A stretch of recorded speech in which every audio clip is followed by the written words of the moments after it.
It's Jessie May. It's Park.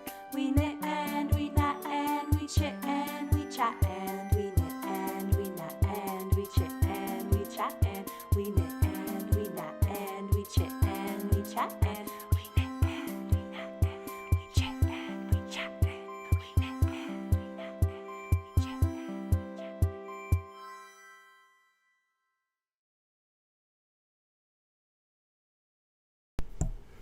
Hello, everybody. How are you? It's Jessie May. It's Park. We knit. We knat. We chit. We chat. Welcome to our show and me oiling my cuticles. Knit, nat, chit, chat. Sorry to interrupt your line. It's okay. Can you all hear us? I believe you can. The mic is looking like it's on and sounding like it's on. Hopefully. Hello to all of the first-time live viewers. Yeah, we were How seeing in the fun. chat. Some people are here for the first time live. A 5-hour flight. Where are you going? Christina Redmond, where are you off to? I wish I was on a 5-hour flight going somewhere. Do you? As long as it's somewhere fun, I guess. Somewhere fun. Why would you assume that Christina Redmond isn't going somewhere fun? No, I just assume, wow, 5 hours is a long time on the plane. Hello, everybody. Dichotomy of spring colors between you two is chef's kiss. Thank you. We tried. Well, we really just wanted to kind of match with a pink today. We did. And I'm wearing a shirt that my friend Lindy gave me from Loud Bodies. It's like a princess It's puff so cute. blouse. I don't think I can ever wear it in real life because it's very underboob-y. But Lucky for you all to get that show. yeah, lucky you. And See what happens when you tune in live? I am wearing a little design by Jessie May Martinson of Jessie May Designs called Sheer Fluff. And We don't need to talk about the length of the sleeves. yeah, I was just about to say, I think we've talked about this sweater before because I like it. I get to do You the get little to be like, little baby girl, just like you like. just like I like. Let's introduce ourselves, shall we? Yeah, you can go first. Okay. I think I always go first. My name is Park Williams, and I design knitting patterns under the name Park and Knit. My name is Jessie Made Designs. Made, my middle name, Designs, my last name. I design knitting patterns called knitting patterns. Wait, did you just say your name was Jessie Made Designs? Okay, I was zoned. She was Sorry. just staring deeply into my I eyes, was. accepting everything that I was saying. Uh-huh. I too write knitting patterns. You do. I'm a big time knitwear designer. a big what they're time. saying. That's what the Just people kidding. are saying. Nobody would ever say that. Only somebody really weird would say that. But we're two friends, two best friends, some may say. Depends on the day. It depends on the day. And today, we We're are. in solidarity. Tomorrow is Tomorrow a new day. We'll never know, as you guys have seen sometimes, and even during the show. Sometimes we Sometimes fight. we fight. But this is our little fun knitting show called Knit, Nat, Chit Chat, just to have a little time for us to get to talk to you all, connect with you all about knitting, natting, and chitting and chatting. I love to connect about chitting and chatting. Yeah, we do. There's one thing I like to connect about. It's that. Important announcement before anybody says anything. Tonight we are calling off Ear Patrol. No Ear Patrol. The level of grease that's happening in my It's cute. life. You need to keep them like that because you look like a little elf. Yeah. Some have called me impish. No, you're giving very much. This is elf. It's I mean, so impish is kind cute. of the same as What is an imp? it's like Tyrion Lannister, a clever little freak. Well, you're not. I mean, I looking shouldn't like, call him that. Yeah, but you're not a looking clever like- little. I don't know. I think that impish is kind of like mischievous in an elven sort of way. No, you to me are right now looking like Liv Tyler. Oh well, Long, beautiful hair. I'm not feeling like if and I'm ears feeling. sticking out. Let me tell you how I'm feeling. My inner truth is that I'm impish. Okay. Well, it's not your outer truth. Okay. So, another very important announcement that we have is Aries season is upon us. It's an important announcement in that Aries season, Stay safe. something I like to call pre-Taurus season. Yes. It's much better to frame it that way. All Aries in the audience, cover your furry ears and horns. Yeah. Or don't cover your horns. It's true to your nature. I have come on a journey because Aries in the chat, uncover your ears for a second. I have an Aries Mars, and it shows. I can really rile myself up, as you know. You know what? Sage has an Aries Venus, and I like it. Yeah, I feel like those are good planets places. that are fun because Absolutely. it's like passionate. Passion lives in Aries. And also it helps me like process my feelings. I do think that like it comes in a wave and then I do let things go. I can certainly rile myself back up like it's this day it happened to me all over again if I wanted to. Yeah, but you I do can. kind of work through it. But whoa, that fire baby energy, being the youngest sign, It shows. it shows. And so everybody stay safe. Aries is entering into Mars. So yeah, this just buckle up and stay safe because things are scary. Katie in the chat is saying, my sister is an Aries and that relationship has been deeply difficult for me to navigate.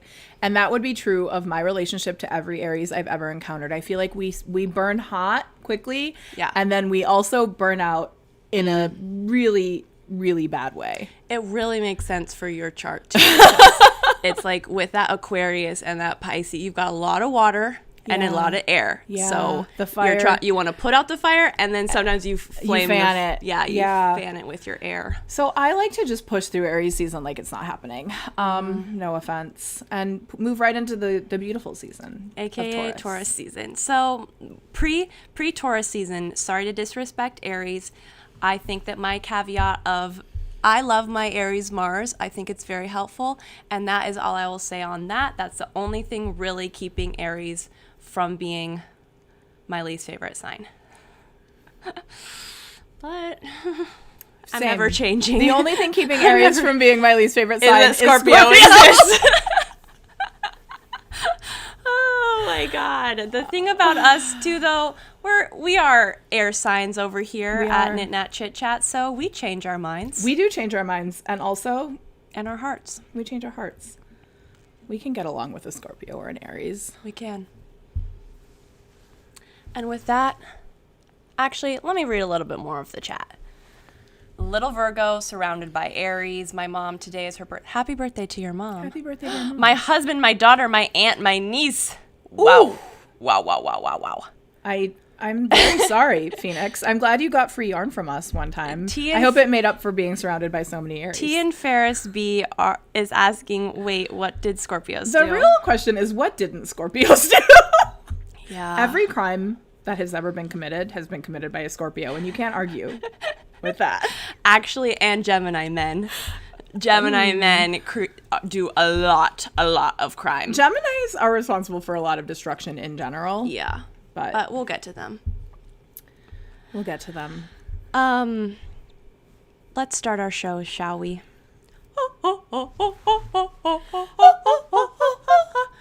Peace on earth. Peace on earth. All we on want earth. is peace on earth. Speaking of Gemini men ruining everything and causing crimes. Oh no. Guys, Once again, I mean, excuse me. Worms and bugs. Knit Nat Chit Chatlings. Knit Nat Chit Chatlings. Once again, we're starting our show with a We protective come to you bubble once again around with you a all. protective bubble And a prayer. and a prayer. Oh, I hate the world that we live in. Yeah, it's horrible. And it's Oh, I could really get riled up. I could. But love and peace to everybody everybody who's being terrorized by the horrible country that we live in, and the horrible government that we are all subjected to. Yeah. Yeah. Bad times. Bad mood, bad times. Bad mood, bad times, and that is also, yeah, it's just the bad mood, bad times, and also it's every single show. Every show it's bad mood, bad times. Because we live in this hellish country. And also, it's like, in addition to that, don't you feel like people lately have just been, it shows, people are so weird. Yeah. Everybody is being so weird and so mean. I think it's partly also like coming out of like a winter hibernation. It's like springtime. It hasn't really been spring for us yet, but it's coming, and it's like this bright light on everything. It's like we've come out of hibernation, so we're kind of like, oh my god, what's happening? And then it's like this bright light, and so everybody's a little bit like, whoa, and then acting wild. Every spring, people act like they've never been around other Shouldn't people they be before. like loving? Shouldn't they know. be like, oh my god, there's birds again and we should kiss? It's No, like they're people trying get really to be trapped so in their anxiety evil. and being evil. Much evil has abounded since our last show. Yeah. But yeah, Well, we love you guys. we love you, and thank you for taking some amount of time to hang out with us today. Yeah. Even though everybody's in a bad mood, we're in a bad mood. Mm-hmm. Maybe you're in a bad mood. I shouldn't speak for you, but Yeah. I just feel like the vibes are off. Yeah, and have been. And have been And for a long have time. been. Were the Yeah. vibes ever on? It's a question good that many have question. asked. Yeah. Shall we move on to orders of business? Yep. Our orders of business are as follows: knitting and knatting, where we're going to talk about what we're knitting, what we're working on.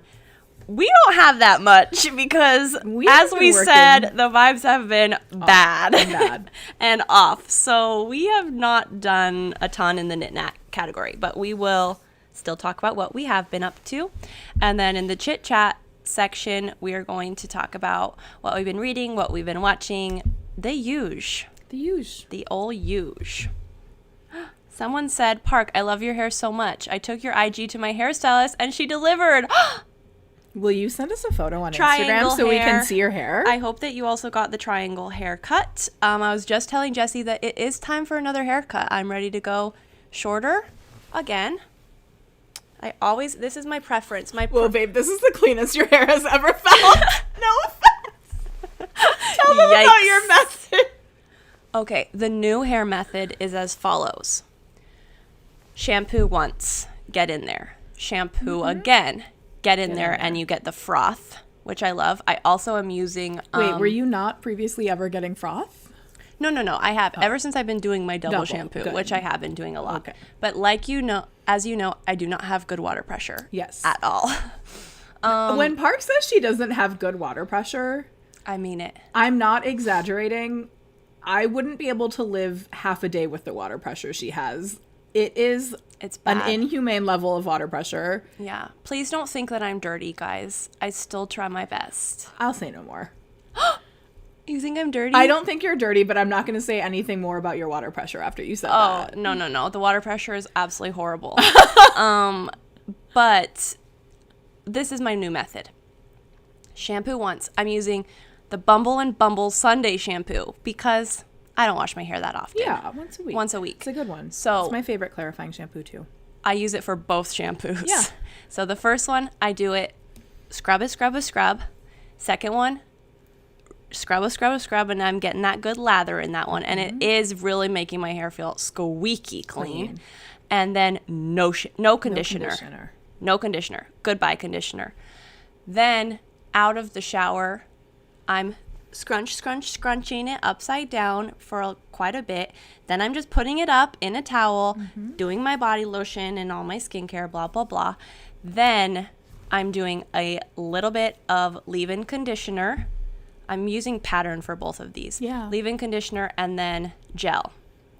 And I think... Oh, then I'm diffusing it right away for a long time. Actually, not right away, but probably after 15 minutes of air drying in the towel. And then I'm diffusing it. It doesn't hold amazing. See, it's already kind of getting flat. No, but the texture and the puff texture is much better. is very good. And I think I could even introduce maybe a mousse Yes. and then it will hold even more. And I could I probably go agree. a little bit stronger on the gel. Yes, you could. But my this other is thing- beautiful. I love the puffiness. Me too. I love that actual when you get to see the actual texture of the hair, which sometimes the conditioner just it just pulls it down too much. And I I'm noticed used that too. I grew up in Idaho where it's extremely dry, and so moving here was a big adjustment. And this method is helping keeping my hair dry, and that's what I prefer. I like it to dry fast, and not weighing it down in product is the answer. And it feels really good. It doesn't feel sticky or greasy or anything. It's great. Which apparently it usually does. That's It just sometimes what Jessie's does. saying. It sometimes does. You don't have very good water pressure, and sometimes it shows. And I think we both know that. I don't have very good water pressure, and I also don't like to wash my And hair. she also has extremely dense and thick hair. It's like densely packed on her head, and Is it's very it? thick. Yeah, you have like I have when you thick part hair? your hair. Yeah, you have really thick hair, and also when you part it, it's very tightly packed on your head. Like your part isn't that doesn't show very much. You have thick and dense hair. Ooh. Often my hair looks best when I come out of the shower, don't put anything in it. Yeah, It- our curls like Our it. curls like it. They like to be dry and brittle. They like to be dry and brittle. No, it's just almost any amount of conditioner can feel like it weighs it down. Yeah, Like big time. Like in the shower or after. And then makes it feel dirty really quick too, to me. No, I agree. Yeah. So anyway, it is going to be cut very soon, and I will just do it myself. Sorry, that's my truth. Speaking of haircuts, I also need one. I haven't Uh-oh. had my haircut since last year. We never like when you get a haircut because it I puts you in know. depression. Also, my hairstylist is kind of mean, and I'm afraid to go back. Uh-oh. But my hair is so long right now, and it's so long that it kind of hurts. Yeah. It hurts and it like pulls, and I feel like my hair is thinning too. I don't know if it's like a health Really? thing. Doesn't look like I feel it. like my hair is getting thinner.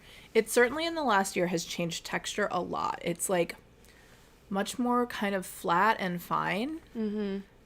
And it's not as I used to have extremely curly, really coarse hair. And it just feels like well, it's you changing a haven't lot. really been doing your curly routine much. It's not just that. It's like even Oh. without my curly routine, this part back here used to be really coarse, and it's not anymore. All of the strands are getting like finer. It could just be like, it's probably hormones and age. Honestly, I started spironolactone like a few years ago for my acne, and I think it's just changing.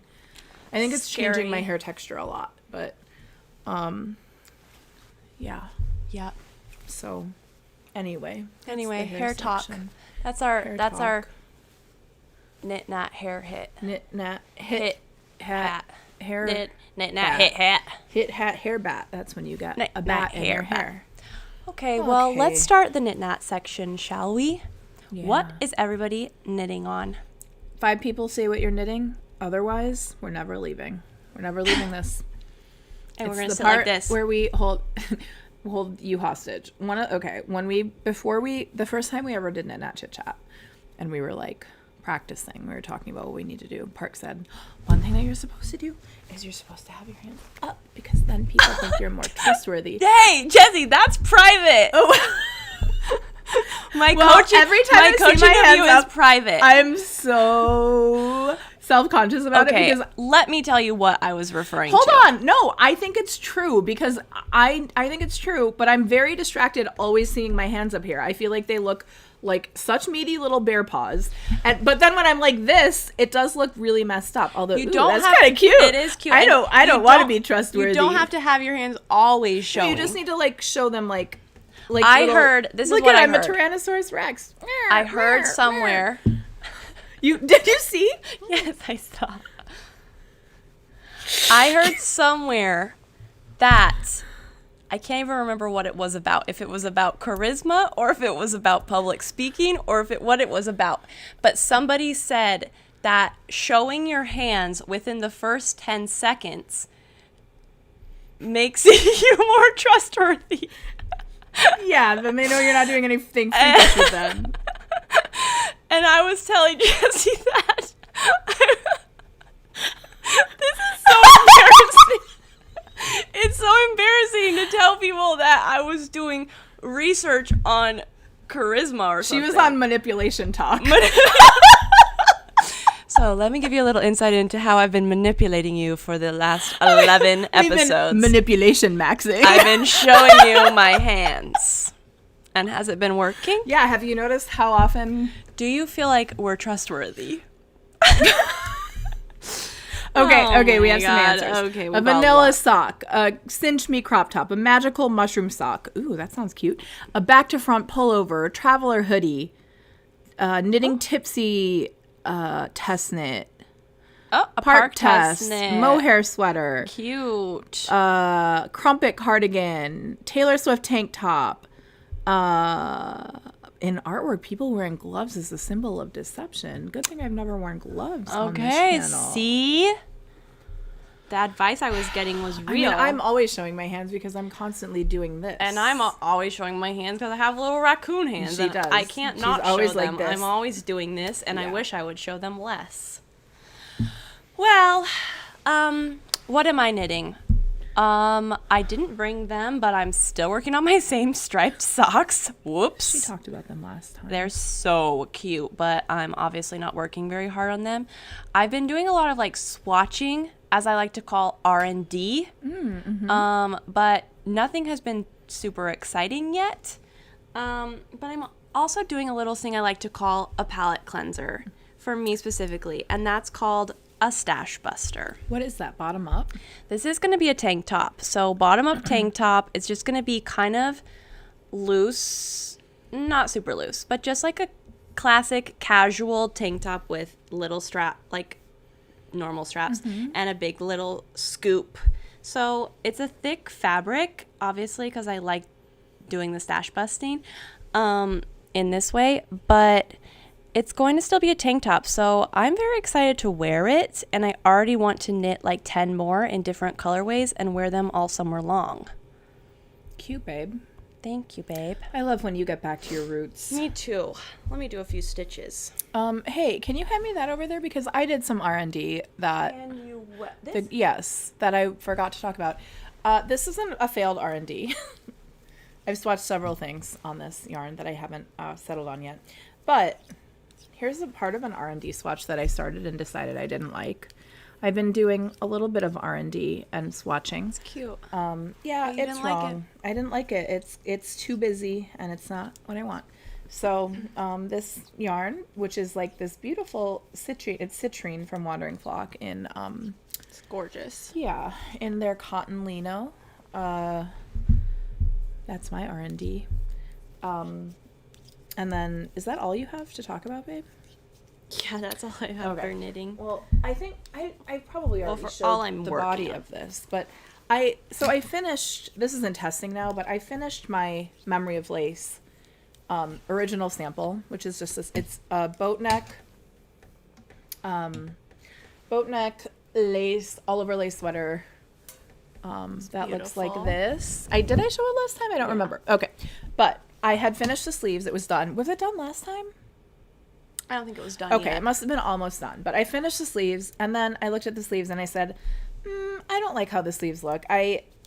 Because of the nature of this lace repeat, there wasn't really an easy way to do it so that it exactly matched the lace of the body. So at first, I just had cables on the shoulders and the underarm, and then just this kind of ladder mesh or lace motif. And I did it, and it looked fine, but I was like, I think that I need to incorporate this motif into it. Pretty.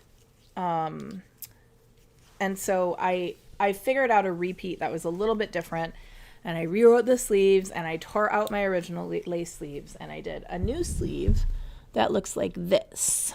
I don't know how well it is coming across. It might come across better if it's like against a solid background, but you can kind of see it. Oh yeah, And they then can see it really well. yeah, actually. okay. And then this is the shoulder. It just looks you have the cable on the shoulder. Or not the shoulder, on the top of the arm, there's the cable. Pretty. Yeah. And maybe I'll wear this next episode when it's done. This is going to come out in July. I had to extend the test because Wandering Flock was just waiting for the base to come back so that testers could use it. So it took a little bit for the base to come back, so But The testers have lots of time. Worth it to use the and wandering flock. Worth it to use it in It's the so color pretty. that you want. So glad that they got that restock, and that's what I have. Thank you for the compliments. It's sweet. I love the color. It's poppy, I think. So pretty. Yeah. Gorgeous. So that's all that I have. I there's something in the works though that I was thinking about when I was during my travels last month. My friend bought this little headscarf that was like a crochet headscarf, but I was like, I should do a little headscarf in this motif. I think it would be so cute to do like Yeah, that this would is be the fun. center, and then the headscarf would just kind of be like that, and then you could tie it. It would be so That'd be cute and so I'll fun. probably do that as like just a quick. That'd be fun quick for thing. a little intro to lace. Yeah, an too. intro to lace, or that is such a good point. And it would be like, it would even work really well as like a swatch, right, for the project, or Yep. whatever, if you have like any leftover of this. Very true. And it would be so beautiful in any sort of summer fiber, like linen or cotton linen, or even a merino linen silk or something like that. So that's what I have going on. Well, Chit-chatlings. Speaking of wandering flock, I just had to show you this yarn. I picked it out, but when it came, I still gasped. She gaspeth. I gasped. Oh, it's so pretty. Look at this green. Oh my God. Beautiful. So this is their mohair, 80% kid mohair and 20% silk. And it's the color Midori, obviously. And it's so pretty. What are you doing with that, ma'am? These are Oh, when I know. So I think it will have to be probably actually now it will be next spring, maybe fall. I could do it still. But I'm going to do mohair pants. James is like, you're always trying to do something a little effed up. Sorry. I want to do. Let me tell you about her experience with the last pants she designed. It just caused a lot of strife. I'm shocked that you're doing it again. This is why I'm doing this one again. She's I have a vision. rewriting history. Rewriting history, and I really want these pants. That's why I'm doing it. Yeah. That's why I do a lot of things. I want mohair pants, so I want them to be slightly see-through, Yeah. and I want them to have a little ruffle at the bottom. Mohair pants is so fucked park. Ha ha ha. Exactly. Exactly. I'm always doing that kind of stuff. Picture this. Light A collab. enough. What? I do the mohair thong, and you do the mohair pants. Jessie did try to do a mohair thong I one did time. not try to do a mohair thong. I did a regular cotton thong, and it was too perverted, and I had to stop. Oh, okay.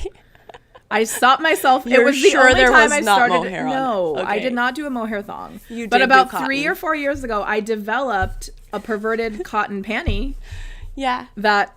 And she was going to try to have me model it, Well, too. you were going to model it. She was very open to the idea. Some might say too open. Anyway, sorry. Anyway, this is going to be mohair pants, and it's going to be fun because part of the problem with knitted pants is the weight of them. They start to get very heavy very quickly, so they start to sag. But mohair pants are going to be nice and light, and yeah, they're going to be Ghost Whisperer pantaloons. No, but this is my really fun name for them, okay? They're going to be called the London, France pants. That is Because so it's cute. going to be Izzy London, Izzy France, Izzy Parks underpants. Returning to her roots of only pun names. Exactly. Somebody said 2000s Nickelodeon slime, and what I believe you're referring to is GAC. Isn't it? Was it called Nickelodeon Gacked? Was it? Yeah, it was GAC. It was like they would gack you and they would dump the slime on your I don't head. remember it being called Well, gacked. That was something for me, an almost 50-year-old. True. Something that my mom hates when I say. That you're almost 50. Yeah. Well, you're not that close to 50, so that makes Okay, sense. Mom. And then I have one more thing, which is... Oh, no, I have a few more things. Oh. I'm going to show you my... This is coming out. It's now in testing, but I don't think I showed you this last time. Maybe I just talked about it. But this is in testing now. So cute. It's not being as orange as it really Not is. me grabbing there her it titty is. on camera. while trying to What touch else this. is new? But this is a triangle halter. It's so Okay. cute. You should wear Tie it with it. the top. You should wear it on top of that. I'll wear it next show without this on it. Actually, no, I'll wear it for whatever. I'll wear it for whatever one my birthday is. It's going to be my birthday design to go with my birthday sale. So it will be coming out at the end of May. And this is out of the Lamb & Kids Elmer base, which has some cashmere in it. And it's so luxurious. Feels so soft and pretty. But this was very quick to knit. It was very fun to knit. And I'm very excited about it. It's so cute. I love the orange. The orange is perfect.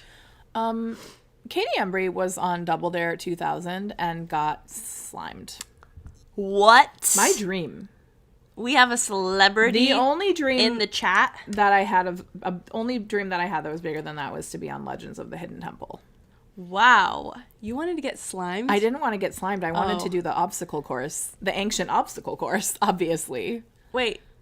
On Legends of the Temple. Legends No, of the but Hidden Temple. You wanted to be on Double Dare. Sure. I would have loved to be on any Nickelodeon show, but I didn't want to get slimed. I wanted to outsmart the slime. Aaron's asking what team on Legends. Oh, I forget. I forget the names of the teams. I wish I remembered. Yeah. I really was just an Amanda Bynes fan, and I loved the Amanda show. Amanda show. Yeah. And all that. I was what? All that. Oh yeah, all that was there there was for you. crossover. But Yeah. like my generation had Clarissa Explains It All. Oh, Oh, you did too? yes, because Okay. but barely. But my sister and I loved Clarissa Explains It All.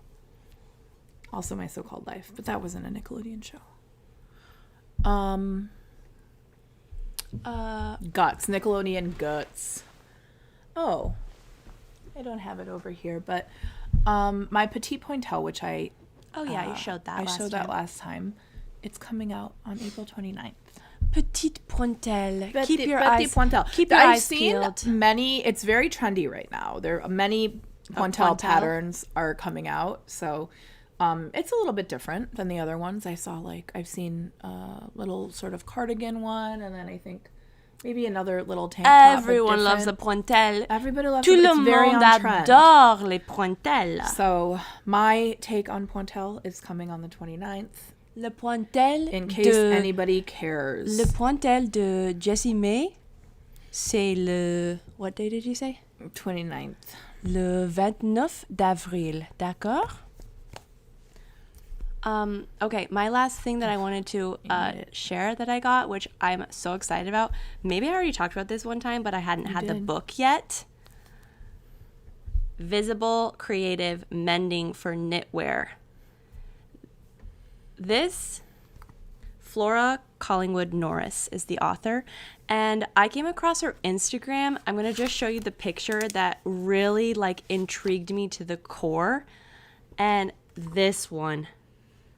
Look at how pretty that is. Beautiful. The colors that she uses in this Aran knit sweater is so fun. It looks like melted crayons. It does. It makes me want to poke a hole in my knitting. It makes you want to purposefully have holes in your Makes knitting, me which wanna is hurt my not sweater. good. But I talked about this when I was on a trip to New York, like upstate New York, and the owner of the yarn shop had a sweater that she was doing visible creative mending to, and so it had like all these little patches of color, and I was so in love with it. That's right up my alley. And so I've been eyeing this book for a long time, and Kaden got it for me finally. Thanks, Caden. Thanks, Kaden. But it's so fun. It teaches you different techniques of how to mend your sweaters, and she does a lot of intricate stuff, like on the cuff there. And it's kind of, the idea of it is to, instead of trying to hide it by mending it, you're just embracing the fact that you're mending something and it's not going to be perfect. So why not just add color to it and make a little pattern out of it? It's like weaving. It's so beautiful. It is sometimes. Weaving. It's very Yeah. beautiful. It's gorgeous. So yes, it's making me want to be like, ooh, any moths want to eat up my sweaters? Just kidding. Moths, leave me alone. But yes, Exciting, I'm babe. so excited Fun. to dive into that. Some Love of these it. are so intricate. So beautiful. I love the birds on the elbows. Yeah. And I love the little embroidered flowers. You can do that anywhere without Yep. mending. Yep. So I'm excited it. about that. So beautiful. So pretty. And I need to do this to socks too, because now that I'm knitting socks, Yeah, perfect for socks. we need to Something make sure that always we needs keep mending. our socks nice and beautiful and keep them forever. Mm-hmm. Okay, that's that. Love it, babe. Me Good too. find. Great find. Great find. What's all left on? Oh, our I think that concludes what we're working on. that concludes what we're working on. That concludes what we have. Haven't been doing much knitting. No offense. No, we haven't been. I've been doing a lot of thinking. I have also been doing a lot of thinking. I have a lot of ideas that are in Same. the- I've been feeling like what it's been feeling like for me is lots of ideas, and either I'm like waiting on the yarn, or like the timing's wrong, Yeah. or like and so that's been a little bit stressful. But I'm kind of just saying that's the process that we're in right now. The reason why it's stressful is because I'm leaving for the Oregon coast in like 2 weeks, and I'm like, I need to have a project, so, and I don't want to take a stash buster. That's too much. Yeah. So that's the only thing that's stressing me. But I'm trying to say this is Go just the with the flow. percolation time. Yeah, it's time to think. Time to do the percolator It's time to plant your seeds in a springtime in manner, a spring-like way. and then they will bloom. In theory, In theory, assuming that there's rain. and not more freezing. Yeah. We wanted to also say that you can mark your calendars if you are a Minnesotan. Do you live in the southeastern corner of Minnesota? Do you? Do you live within a few hours of the southeastern corner of Minnesota? That would include the southwestern part of Wisconsin, the northwestern part of Illinois, or the northeastern part of Iowa, along with many other places in Minnesota. Northern Minnesota, you could get to this place from probably, 3 hours from Duluth? A little longer than that. But it's within driving distance for many of you.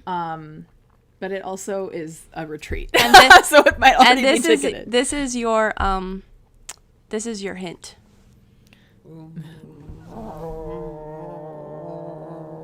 Boom, asteroid.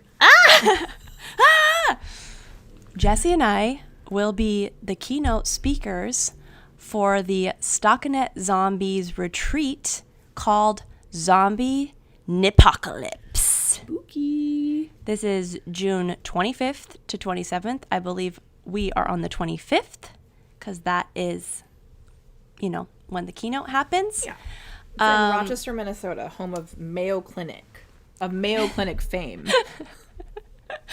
I love having That a must be where Midwest. the zombies come It's from. very good to have a Midwesterner to help with all of this. But yes, we're very excited. Megan and Amy asked us, and I had done a little online, like Zoom, I think in 2020 or 2019, like meeting with the group, maybe even earlier than that, meeting with the group and just having a little chat, and it was so fun and so cute, and they are very nice, and we don't know much about the zombie knitpocalypse or the event or like what's happening, but we're excited. We're excited, and it We looks can't like wait people to have go. it looks like a lot of people go, and it looks like it's a lot of fun. It looks really fun. So yeah, we just wanted to give that a little We'll be shout there out. if- We'll if- be there if you'll be there. Maybe I'm not sure if it's something that like has It is already had ticketed. slots filled. Right. You'll have to But- you'll have to look into that because We'll have like to we look into said, that. it kind of feels like it's like a group, Yes, but it also is an event that Yeah. people can buy tickets to. yeah, Very fun. we'll find out We'll find out and we'll report back. and we'll let you know. If we survive. June 25th to 27th. I think it's the last weekend of June.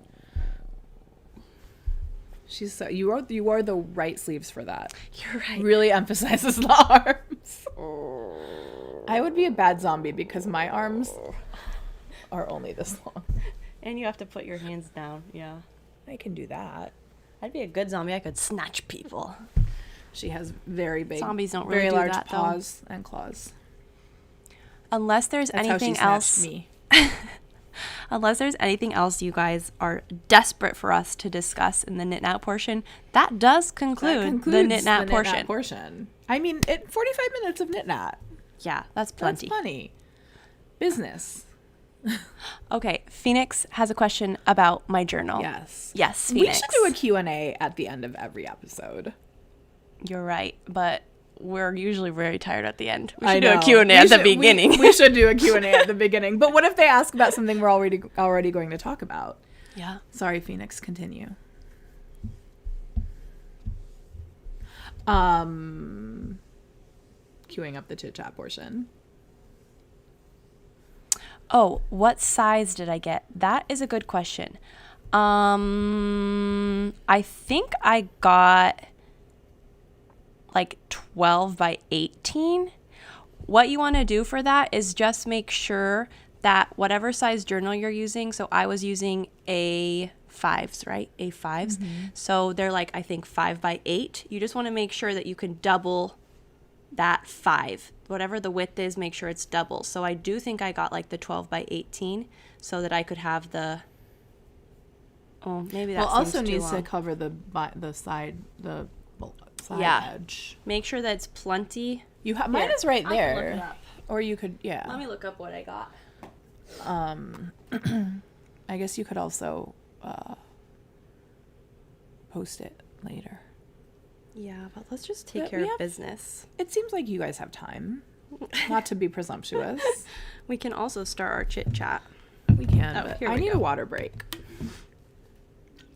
Yes, I got 18 by 12 inch panels. And that gave me plenty to work with. But I could only make one out of each panel. So just see if that's how many you want to make and if you're going to be using A5 journals. But 18 by 12 did the trick for me. Great. Chit chat section, chit chat section.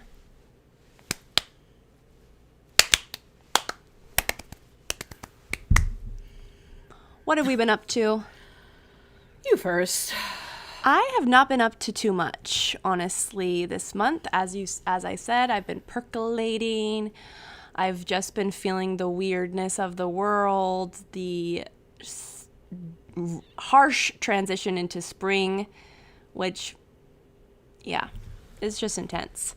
A few of my little highlights, though, are that James N. Watts of James N. Watts fame, Guest spot on Knit Nat Chit Chat when?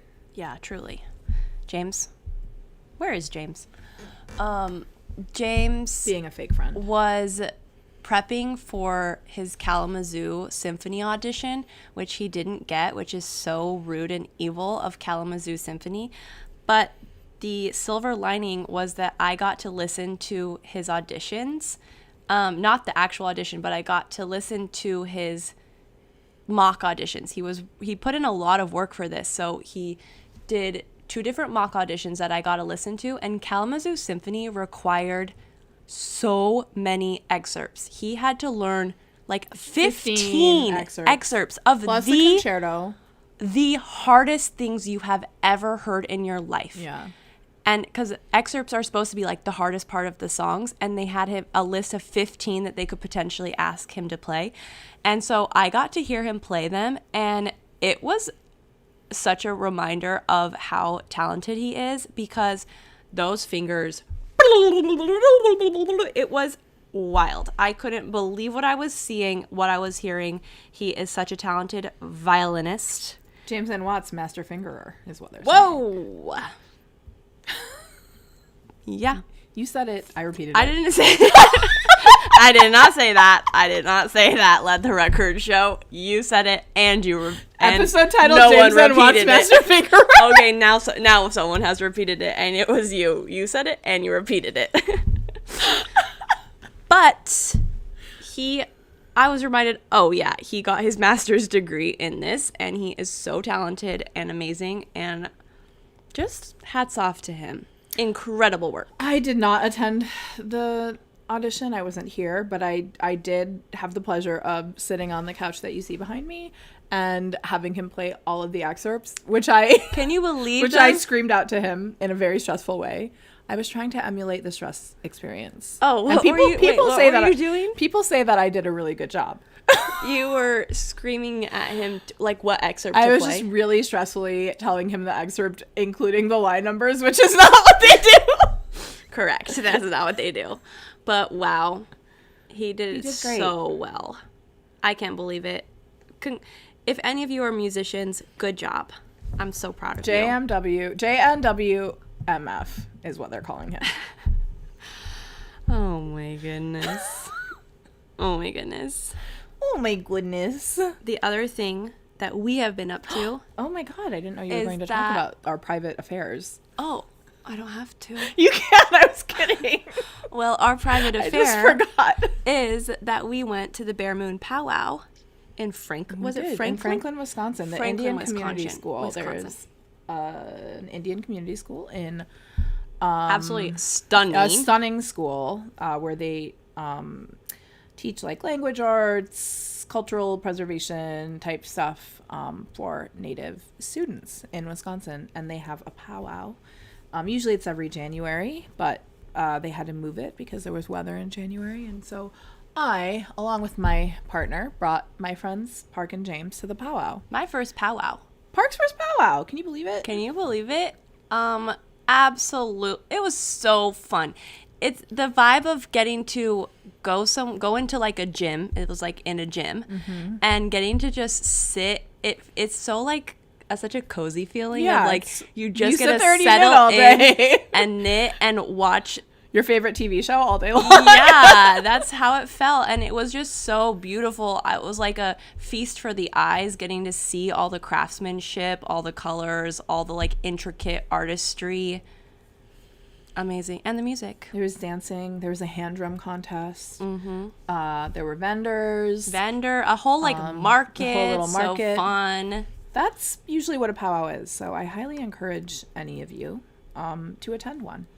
And next time. They're always open to the public, and just be respectful. Yeah. Yeah.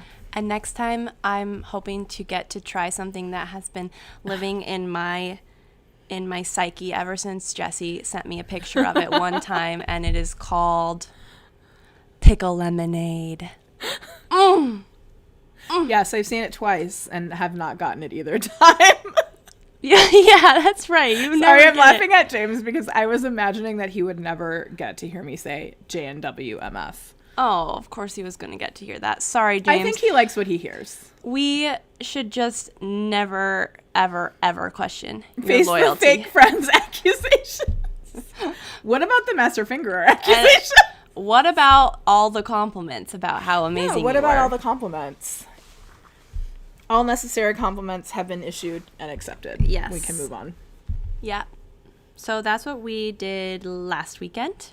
That's what we did last weekend. We went to Culver's at 10:30 p.m. Mm-hmm. I got a turtle sundae. I got an Oreo. What was it called? Like Concrete. I was going to say it was something about it being hard. And I wish that I had gotten a shake. I'll say it. Huh. It was still delicious though. Why? What was wrong with it? Too hard? Too concrete. Yeah. Sometimes I don't you know like when that. that like blizzard is Yeah, like I a don't little like it. too much. I don't like when it's hard. Yeah, I didn't want to have to eat it like ice cream. I wanted it to be a little bit easier. Mm-hmm. But that's that. Well, that's that. I guess it's my turn now. I started the month on a road trip. I started the month of March on a road trip. And you ended from the Seattle month. to Chicago, and I ended the month on a road trip from Chicago to Los Angeles. My friend Lindy is on a book tour. Our dear friend Lindy is on a book tour, as you might know. And she came back through Chicago, and I said, I will be keeping you company for the rest of the time. And Lindy said, really? And Lindy said, really? Actually, Lindy said, well, if somebody wanted to come with me. And I Yeah. said, I was already thinking about it. Yeah, Jessie said, I'll tell you how it went. And Jessie said, oh, I was already thinking about it. And Lindy goes, really? And she's like, you don't have to, but it would be so fun. And Jessie said, I'm 75% yes. And then I think 2 hours passed and Jessie said, I'll be going on the road trip, leaving tomorrow morning. Leaving tomorrow morning. Let me For just like, go home what, and pack 2 my bag weeks? for 2 weeks. Yeah. We, Lindy still had. You're a few spontaneous. more. I am. You are. It's true. It's shocking. It's very weird because Yeah. it's like I won't commit to something far in the future. I have such anxiety about saying like, oh yes, I'll do something on this weekend of September. But if you said tomorrow should we fly to Mexico, I would be like, yes. Yeah, you We are should. it's I need to be caught in the right mood and then I'll do anything. yeah. It's shocking. Within reason. It's shocking because it seems unlike me. seems unlike you, But but I it's am. so like you. Drop of a hat, you'll say, okay, let's do it.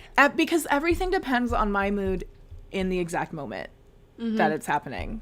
If I had been in a bad mood that night, or if You still probably would have said yes. I still probably would have said yes. Yeah. Because that would have put me in a better mood. Yeah, there's definitely, it's not like you're spontaneous for anything, but when it comes to friendship and travel, very spontaneous. Yes, it's true. But also when it comes to friendship, I'm hesitant to commit to far away, like, activities. Not far, Me like, too. far in Yeah. the future commitments. Yeah. You don't know what's to come. I just don't know what's to come. So I said yes. I will hop back into the Triple H, the hunky heifer hauler is what we were calling it, and Toot toot. toot toot, and finish the tour. So we went Moo moo. Chicago to St. Louis to Oklahoma City, Oklahoma City to Santa Fe. In Santa Fe, I encountered something I unfortunately always encounter in the mountains, altitude sickness. When was the first time? Was it Denver, your first experience with See, that? the first time I ever was in, like, high altitude, I was going to Denver. I was warned in advance to, like, pre-hydrate, and I did. And I was fine, actually. And I was hiking. I hiked in the mountains. It was fine. The only thing that I didn't like was that my skin and my hair was so dry. Yeah. I felt ugly, but functionally, I was fine. No, the first altitude issue that I had was when I went to Idaho last year with my that's partner. Sorry. My partner. I'm sorry on behalf of I Idaho. know. Well, also, okay, so his family lives in Fort Hall, and the elevation there, I think, is like 4,000 feet. It's like high. I don't know what not quite a desert, but No, it's high desert. it's high That's what desert. they Oh, call okay. it. Yeah, high desert. And so dusty. And I was fine for the first couple days. And then on the third day, I got a headache that made me feel like I was going to die. And I was like, I think it just had like caught up to me. And I was sick probably for a whole day, like with my headache and my nausea. And it was the altitude. Getcha. And then on the drive from Seattle to Chicago, I got sick again in Nevada, high desert. I just had the worst headache and nausea ever. When my brother who is an athlete and always has been, Yeah. he coughs blood when he's in altitude. We are flat landers. I am from the highlands of Wisconsin, elevation 1,200 feet. So not even sea level. Like that's, still higher than something. Chicago, but But also half island gal. half island gal. I'm not a mountain gal. I'm not a mountain gal at all. They're beautiful, but I just have a hard time. Anyway, got to Santa Fe, highest state capital in the U.S., elevation 7,250. That is high. That is so really high. high. When I go to my parents and it's just under 6,000, it is so hard for So me. I have to hard. really prep. So I can't even imagine you And I prepped. with the 7,000. I was drinking lots of And water. how do you even prep for that high? You can't. you have try to pre-hydrate. and And it was like, so you're driving from Oklahoma City, you're gradually, it's tricky because it feels tricky. flat, but you're just gradually ascending. And before you know it, you're at 7,500 feet and you wake up in the morning and you feel like you're going to die. And you have to do the oxygen bar at the hotel and you have to use the little oxygen inhaler. Yeah. So we did not even get to experience Santa Fe, unfortunately, because I was so sick. Sad. And we said, we need to get me out of this altitude. So my brother got altitude sickness when my dad, sister, and him were hiking Machu Picchu. And he had to finish the hike. No. So That is so dangerous. Oh, I know. But And I know, it like, what else triggers. can you It do? triggered my older sister so bad, where I started to cry like when I would hear it, and I still can get like freaked out by hearing him because he Yeah. describes it like he had to wake up every day and like had to just like one foot in front of the other, like walk like that. And I was like, oh my God, that's so scary, because It's so scary that and feeling dangerous. of migraine, nausea. Also, you're climbing. Like, that is so dangerous. I was just laying there in the hotel bed, and I was like, I feel like I'm going to die. Yeah. I can't do anything. I can't do anything when I have a migraine. So. Yeah. So, altitude sickness in Santa Fe, but beautiful. But we didn't get to do anything. I'll have to go back and Yeah. spend a day acclimating. How will you do that? Okay, I get there. It's weird how as soon Get as you there, do the oxygen oxygen treatment, bar. you're fine. Yeah. Yeah, it's like Get there, it's fine. oxygen bar. Keep an Also, oxygen tank with you. Keep that thing on me the whole time. Yeah. A miracle of modern technology, an True. oxygen canister. Anyway, we left Santa Fe, and our ultimate destination was LA. So we went to LA. So we left Santa Fe. We drove down. Special shout out to so in order to get to, we were going to Joshua Tree. We were going to 29 Palms, so we had to drive through Phoenix. And in order to get to Phoenix from, northeastern Arizona, you can either take one major interstate kind of in a north square, or one major interstate in a south square, or you can cut across the middle, which is technically the shortest route, but I assume a more difficult drive. It was dark out. Lindy was driving. And we didn't And realize you're that in was the happening. HHH. And you're in the hunky heifer hauler. So, in the Triple H. So it's very dark. I guess we didn't realize the route we were taking was the shorter, but like more kind of annoying, because you're driving like kind of through a forest, through high desert, like through in the mountains, which we didn't get to see at nighttime. But we were just driving, and we're like, we have a feeling that it's beautiful here, and it's too bad that we Yeah. couldn't see. But we stopped in a town called Payson, Arizona, which is about an hour and a half north of Phoenix. We had Culver's. We went to bed. We got up bright and you early. felt right at home. I felt right at home, and it was Lindy's first Culver's. Lindy, who's a major ice cream head. And a First major Culver's, Midwest lover. and a major lover of the Midwest, had Culver's for the first time, loved it. She got the walleye sandwich, an odd choice, but she loved it. I said, a better brand of beef makes a butter burger better, and that's what you should be having. But Lindy said, I'll have the Fisk sandwich, and that's what she got. So we went to sleep. We woke up in this beautiful little mountain town of Payson, Arizona. It has the vibe of, like, I would say it's probably an hour south of Sedona, which we didn't realize until we kind of looked at the map, but it's beautiful. And we were driving from Highway 87 south from Payson to Phoenix. And I cannot say how much I recommend that highway. It was one of the most stunningly beautiful drives I've ever been on. When you do a drive like that, you're just like, how is this real? Why is nobody talking about the drive from Payson, Arizona to Phoenix?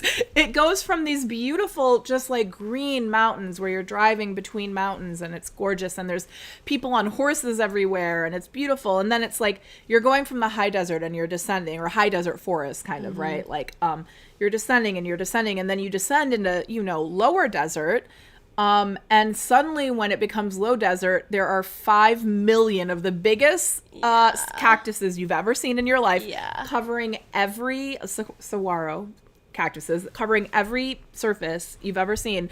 And it was just shockingly beautiful. It was shocking because nobody warned us. Yeah. Nobody said the drive from Payson, Arizona to Phoenix is going to be one of the most beautiful of your lives. And I've driven through the California mountains. You know what I mean? Like, I've driven so many beautiful drives.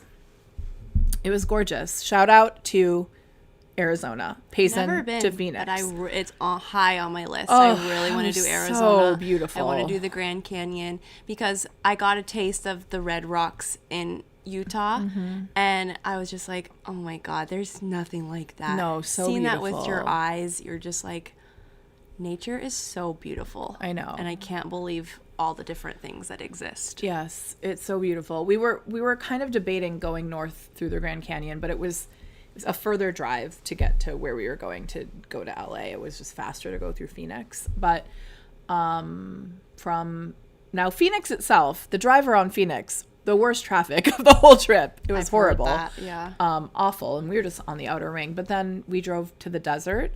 We drove to 29 Palms, which is on the north entrance of Joshua Tree. And it was, again, a gorgeous drive. Like, rather than taking 10 all the way across, we took a more local highway, which was 2 minutes shorter, but no cars going the same way we were going. And the most beautiful remote, like, desert sunset. You drive through the Colorado River Indian Reservation, and the most gorgeous desert sunset you would ever see, just like, and it's like, you know, it's a road that just goes straight up because you're entering high desert again, kind of, but it's only 2,000 feet there, so I was fine. Yeah, a beautiful drive and a beautiful place. We stayed at the cutest hotel. Shout out to Hotel Wren in 29 Palms. Highly recommend. It's high season now, apparently, or it's not high season anymore. It's going into their slow season because it's so hot. So if you want a little hot desert getaway, Fun. Hotel Wren in 29 Palms, I cannot recommend enough. There's a Yeah, beautiful your saltwater videos pool. were gorgeous. It was so good. If you want just Let's a little, not talk about it because I want to be in the desert I know. right now. I want to be in the desert right now too. Jessie got home to Chicago on a rainy, gray, It was so horrible, depressing. cold day. And I was Yeah. like, yeah, we've been dealing with this whole time. We went to the desert, and then the end of the trip was that I got to go.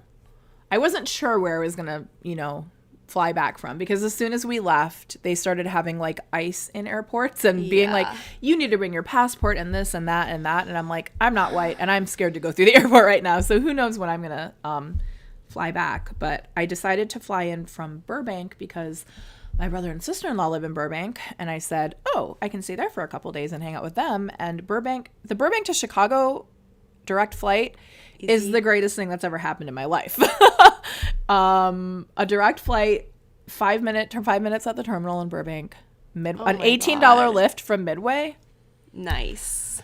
A steal, honestly. I got to see my brother and sister-in-law. I got to meet I got a new dog. His name is Lalo. Lalo. My brother and sister-in-law have a first dog. Her name is Suki. And I think I've talked about her here before. She's kind of bad. Jessie she's has not very bad. high, I have high standards. high standards, just so everyone knows. But I've come around on Suki. Here's my new understanding of Suki. Suki is simply the most gentle creature in the entire planet, and she's like kind of afraid of everything. So she can't show herself to anybody. Aww. And her brother is so annoying and seeing how sweet she is with like the little baby puppy, it's like, oh, that's just like a gentle dog. You felt seen. I felt seen. Older sister I seen. felt older sister seen. I'm like, oh, that's just like a gentle and guarded dog. And now I love Suki. I still don't think she meets a lot of my, qualifications for being a good dog, but I love her now. And just puppies. Yeah. Puppies are a lot. My sister-in-law's sister took in a litter in Mexico, and they took one of the puppies, the one that got along with Suki best. He looks like a little worm. He has the longest, he's a mutt, so is Suki. He has the longest little snake snout. He has unnaturally long legs, of an extremely long tail. And he looks like a snake. Here you're going to get Suki and Lalo. Yeah. You know what? Lalo in this photo is looking like the dog that I knit last time. Oh, he does look like that dog. Let me see him. Oh, he's so cute. He just kind of has the face of a wiener dog, but the body of I don't know. Here's some foot content for everyone. Get my foot off the screen.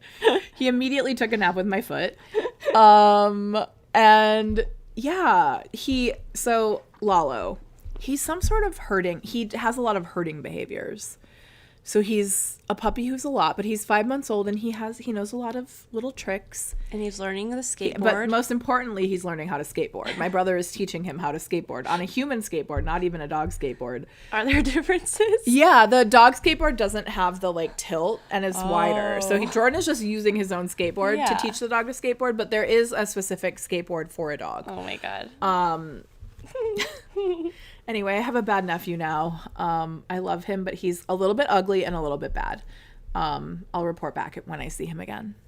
I love dogs. They're maybe my favorite animal. You love dogs. I love dogs. Cats I love. They're okay, but dogs make me feel the thing in my heart that I think other people feel when they see babies that I don't feel. Yeah. The end. Oh. I wanted to thank my sister-in-law for when we were at Hotel Ren, actually, they had delicious coffee. And I said, what is this coffee? And they said, oh, it's an Ethiopian from Canyon Coffee in LA. And then I got to LA and my sister-in-law came home from work and she said, I brought you some coffee. It's our favorite coffee. And it was Canyon Coffee. Are you serious? And, this is the Ethiopian one. Oh, the one that they had at Hotel Ren was actually from Kenya, I think. But this one is from Ethiopia, and it is so good. It smells so good. I love a light roast fruity coffee. I don't, but that smells good. I like a dark roast. Yeah, it's fruity. And not fruity. It's balanced. It's so good. I think it's an Ethiopian single origin. Yum. Washed peaches, black tea, and bergamot. Oh, it's so good. So if you live in LA, I'm not telling you anything, but this coffee is incredible. And look at the beautiful bag. Matches your shirt. It does. Thank you to my sister-in-law for this gift. She's so sweet. I love my sister-in-law. Sometimes people complain about their in-laws, and I'm like, can't relate. I have the best sister-in-law in the whole world. Yeah. She is so sweet. Have you ever met anybody who's just so nice to everybody in their entire life? Yes, Park is like that. But Jane is also like that. She's just so sweet and welcoming to everybody she meets. And she puts up with my brother, who is a freak. My brother and I are very similar. Very similar, very different. Very different. My brother's a Virgo, but he is but also you both a Pisces have a moon. little bit of the clown gene. We have clown blood. We both have clown blood and Pisces moons. And it shows. He has a Pisces moon. My brother has a Virgo sun, a Virgo rising, a Virgo Venus, a Virgo Mars, and then a Pisces moon. That's brutal. Things could have gone better for him. I'll say that much. That's a lot. I need to show you one more acquisition from LA. I have been aggressively marketed this brand of sandal, Viba. It is a Portuguese brand of sandal. And I've been marketed the mule version of these aggressively for years. I have very wide feet. I have very high, meaty paw instep. So as we saw from your socks. As we saw from my socks. Knat Chit Chat Links Knat Chit Chat Links know about my triangular meaty socks. Instep. Meaty insteps. But I wanted to try these on. So there was a brick and mortar in Silver Lake, and I tried them on, and I am obsessed with them. New summer staple sandal. And they also have a fisherman version that I want badly. But when you say fisherman version, what do you mean? Just like kind of like a woven, not woven, a sandal, not like a huarache, but like a sandal that kind of has. How do I explain it? It's kind of like it's not a jelly shoe, but it's like a chunky version of that woven looking type. Yes, thing. Cute. Let me show you. Show us. Because I think I have it in my head, but I tried them on, and they are so cute. Oh, I love that kind of sandal. Version. I had a so version comfy. Of that. I had the Clark's version of that for years. I love them. I love how cute those are. And then there's this version Slip-on. too, the slip-on. But then they also, all of their shoes are cute, and I probably will own another pair because they also have like a shoe version, the type of shoe that you can press the heel down and wear it like as a sandal, or you can wear it over your heel. All of their shoes so cute. And if clearly you're ever in Silver comfortable. Lake, the most comfortable. Did you feel the foot? Oh, you put them on. I put them on. Yeah, they're very squishy and immediately comfortable on my very wide. And also, here's the thing. Not only are my feet wide and thick, I have skin that tears like paper. Like yeah, any amount of friction on my gets skin blisters will blister. I immediately horribly. my skin will just rub raw immediately. These haven't caused me straight out of the box. I'm not It very does soft mean today. though that she has very soft skin. Not today though. It's kind of hard. I didn't moisturize at all. It's not your best day, It's not my best day. but that still Could is have gone better than better. most.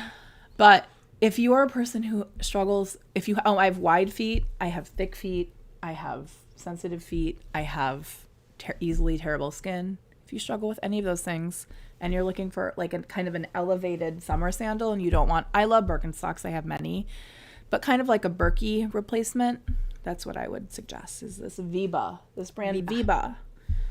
Love Jessie it. and I have the same size shoe. I would Parks- say those Parks feet those are a maybe little I need, longer than yeah, mine. maybe I needed to go up one size on those, which is interesting because those are a 39 and that's my normal. Yeah. So keep that in mind. Oh, true. Yeah. But maybe I still would get that same size Yeah, because because it might I be think too big if you. Yeah, and I think I could have still like You could worn have in the put your leather to put my foot in. Well, a little also bit you more. tried it on with socks. You should try it without socks. Oh, so true. Scratch everything that I Yeah. said. I think that I would say that they are true to size. But if you have a longer foot, then if you're an 8.5, sometimes a 9, then you should get a 9. Yeah, but I'm not. Yeah, you're an 8.5, so you should get the 8.5. Anyway, a lot of non-knitting stuff. I think that's all that I have to talk about. So, Books. I didn't bring mine to show. Whoops. You probably had them for me to show. But I finished I have Station 11. I also have Go Tell It on the Mountain. I had a feeling Sorry. you had both. I should have grabbed them, but oh well. You guys can visualize them in your head, okay? I finished Station 11 by Emily St. John Mandel.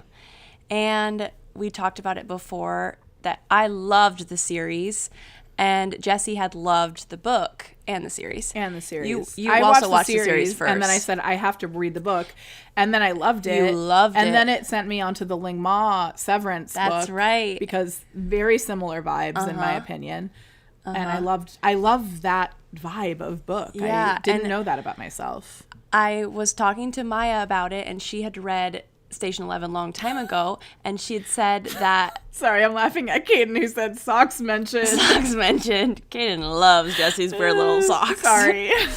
But Maya put it really well. The book is much softer than the TV series. Like very it tender. still is about the same stuff. It's about an apocalypse and a pandemic.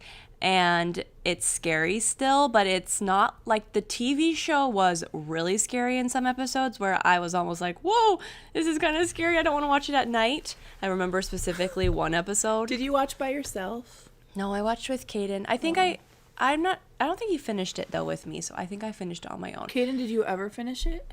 He never finished it. Oh, why? I don't know. Loser. Why does he hate you? Why does he hate Many have asked. beautiful art?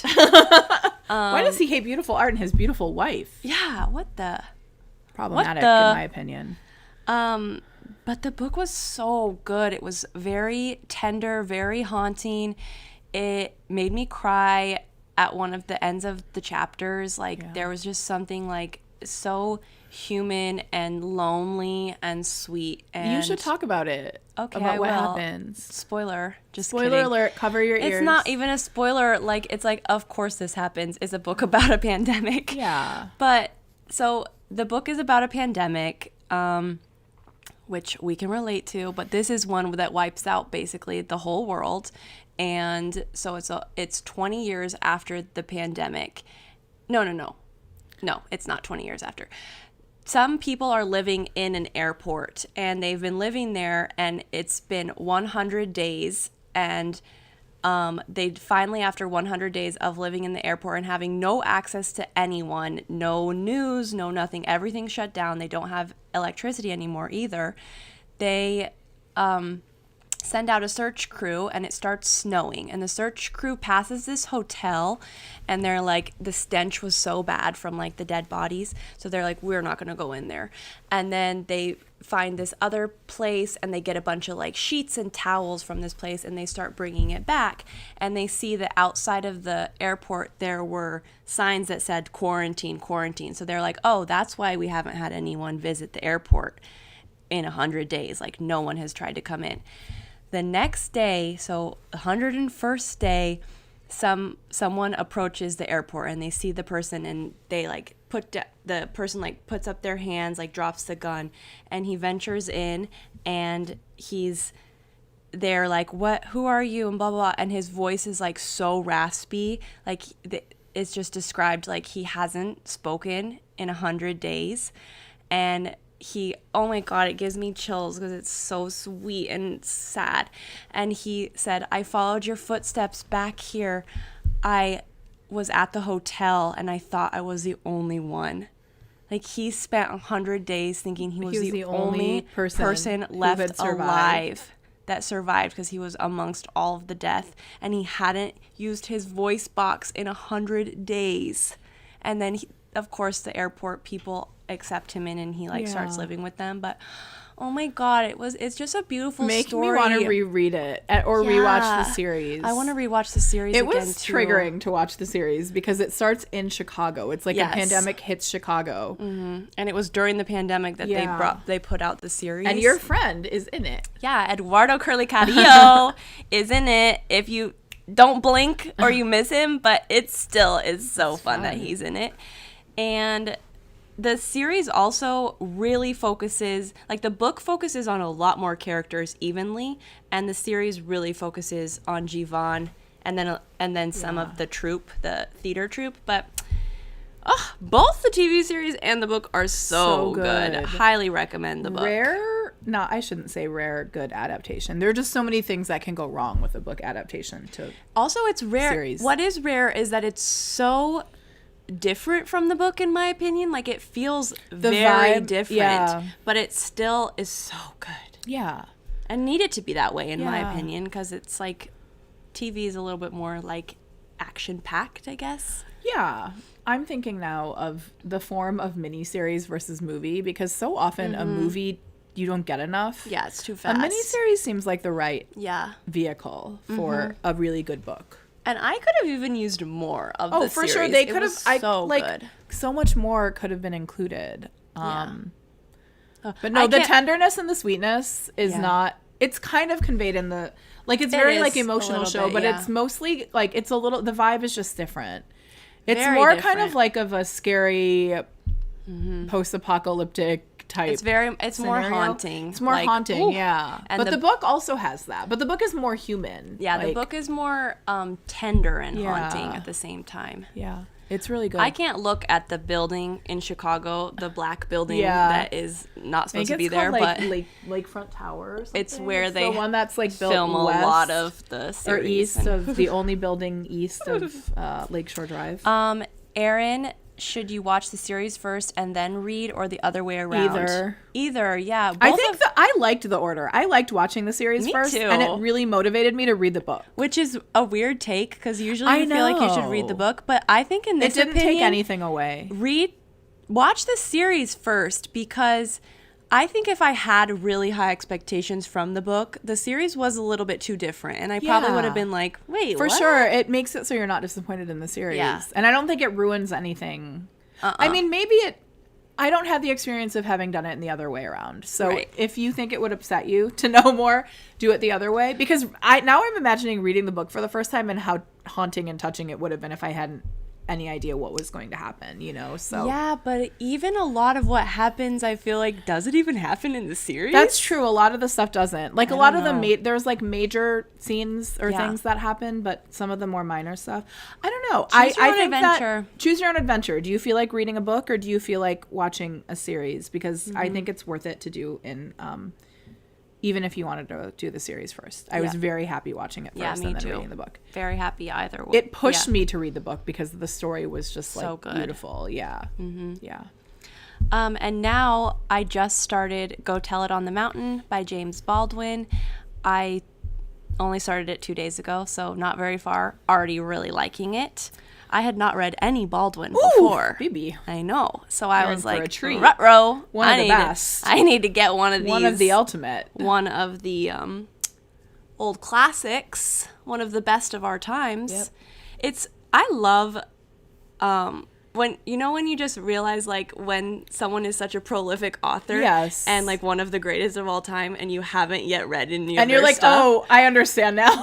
Yeah, and it's almost so feels this like is a what all treat. the fuss is about. It feels like a treat to enter into their world. Like the Yes. first time I read Toni Morrison, I was like, oh my god, I have so many books ahead of me, and these are the greatest of all time, and they were just waiting for me. It's when you open a universe. I feel like that happened with Louise Erdrich too. Exactly. Yeah. It was like, oh my god, this is someone who they're known for a reason. They're known as one of the greatest authors for a reason. So yeah, I'm very excited about that. That's exciting, babe. Yeah. I think you're gonna like what you read. I think I'm also gonna like what I read. As I said, I think I'm in chapter 2 or not even past the first chapter, and I'm already liking it. Yeah. I'm not reading anything right now. I finished. Gotta get you back. I know. Well, I didn't finish East of Eden even. Mm-hmm. We didn't listen to a lot of audiobook on the road trip. We were doing a lot of chit-chatting. We also didn't get any further in Lonesome Dove. Yeah. But someday I'll read something again. What calls to you right now in the form of a book? Like I think I need some fiction. Just like fun fiction, or like I think I need some not fun fiction. I want something. I want something atmospheric and emotional. Mm-hmm. I would like to feel something that isn't that is like exactly rage. why I started reading Station 11. I don't want to was feel like, rage. I don't want to feel like sadness. I'm feeling enough of that. I don't want to feel that in the book. Mm-hmm. So I'll need to find something to read. Yeah, maybe a great love story. Ooh, that sounds fun. Like, what's it called? Like Atonement. I could read Atonement. No, what is it called? The Milkmaid and the Minotaur. Oh no! Our Not friends Lindy the and Sam smut. are on the like monster smut vibe.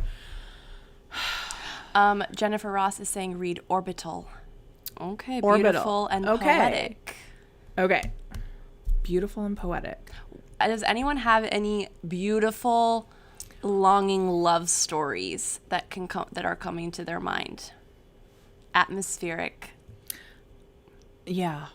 That's what I want. Mm-hmm. It doesn't even need to be a love story. It can be like, you know what I like? I love like a long lost family type scenario. I was just thinking about I do love God of the Small Things. Oh, I love God of Small Things, but that one that would be if there was another one. I know. No, it's like as we've discussed, I love a multi-generational family saga, especially when there's like secrets and like Pachinko. Yes, like Pachinko or like I don't know. There's many of the genre, many in the genre, but I don't know. I'll find something. Okay. Oh, Atmosphere by Taylor Jenkins Reid. Okay. Just curious, what do you use for bookmarks? Do you crease pages, or do you knit a bookmark, or use pressed flowers or origami? I use a bookmark, or really a woven bookmark. By James N. Watts, or the ones that we purchased in Croatia. Yeah, I love the woven bookmarks that we got in Croatia too. And James also has Inkle. He gave us Inkle Loom bookmarks. Yeah.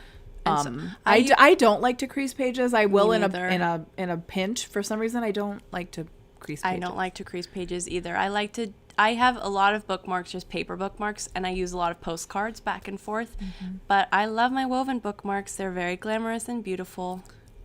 Me too. And that's my favorite. A fabric bookmark, for sure. Mm-hmm. Okay, close the book. No more book. Maybe I'll have something to read next month. Yeah, that should be your goal. Let's hold Jessie accountable to getting back her bookworm, babe. I'm so busy. you can put a few things down right before bed to read some pages. No, do not want to. Mama don't want. Uh-oh. Okay. I would like to discuss a little something that's called basketball. Please indulge me. You know how I've become a real sports fanatic. Yes. So this is what I would like to say. I had already spoken about this before in a we were scared type of way, but now fear not, no more. The WNBA has come around, Oh, they're and we back. have a CBA We have a deal, and the players are getting paid. Yeah, Cha-ching, sister. cha-ching, cha-ching. I couldn't spitball the details off the top of my head, but let's just say there's a significant salary jump. I think that they are they went from like the rookies making $60,000 a year to now like $250,000 to $300,000, and the top players, like the salary cap, I think they're at 1.4 million or Amazing. something. So like Still Asia not enough. Wilson, the stars of the stars are now making over $1 million, and this is one of the cutest parts of the CBA deal. They have a veterans clause in it. Ooh. So they're making the WNBA, the players unionized, and that's why all this is happening. And in their demands, in their demands, Bring back labor unions. pro-union. In the demands, they have a veterans clause, meaning that all past WNBA players are getting a check. Oh, amazing. So it's like tiered, but like if you've played for 12 plus years in the WNBA, that you is get a check. So incredible. like Lisa Leslie was interviewing one of the players, and she was like, I couldn't believe seeing that veteran clause. Like, you God. guys thought of us. That's the sweetest thing. Isn't that so sweet? And I was like, who thought of that? And I was just wondering, like, did they have to have like a brainstorming session of like, what is the ultimate dream? And yeah, everybody's like spitballing what they want, and then someone comes up with that idea, back pay? and they're like, okay, we're putting that on there. Amazing. So great. So anyway, that's back. Very sad news for Chicago. Angel Reese has been traded, but that's No. very good news for Angel Reese because, no offense, the Chicago Sky are terrible. The franchise treats their players horribly. Ooh. They were really mean to Angel, and she is their star player, and she is their money maker, and they threw her under the bus so many times. The Chicago Sky have to share a dressing room. They practice and share a dressing room with people attending the YMCA. No, thank you. What? It's okay. So anyway, free Angel. She's going to Atlanta, and Civilians? She's gonna with civilians. Okay. People using the Stairmaster at the YMCA are going in and changing in the locker room last with thing Angel Reese. I want is to be doing athletics near a basketball player. Right. Ooh, that would make me feel bad about what I was doing. It is, yeah, it's just not good. So, but the Atlanta Dream love Angel, and they are going to treat her really well. And Chicago, sorry, these are called the consequences of your actions. So, free Angel, goodbye, Free Angel. Goodbye, Now, Angel. my last thing. The draft is coming up. Ooh. We all remember what happened to me at the last draft. So, what I wanted to say about this draft coming up, I think it's next week, maybe? Whoa, it's coming up very soon. So, I am going to be seeing if Paige is sitting at AZ's table. They are a confirmed couple. Yeah. But apparently, WNBA players, maybe they're not allowed, current WNBA players maybe aren't allowed to sit at the tables. But also, Paige and AZ have really put us in a drought. They're not giving us anything anymore. Uh-oh. And so I'm hoping that we're going to get some great outfits from both of them and that they're sitting at each other's table. But this is what I wanted to say. Tell me what all had to happen in this universe. Yeah. Okay? Let me paint a picture for you. Okay. Paige and AZ have been best friends. I'm speaking about Paige Beckers and AZ Fudd. Okay. To be clear. To be clear. Yeah, go back to past episodes if you need a refresher. If you need a refresher. Paige and AZ, best friends.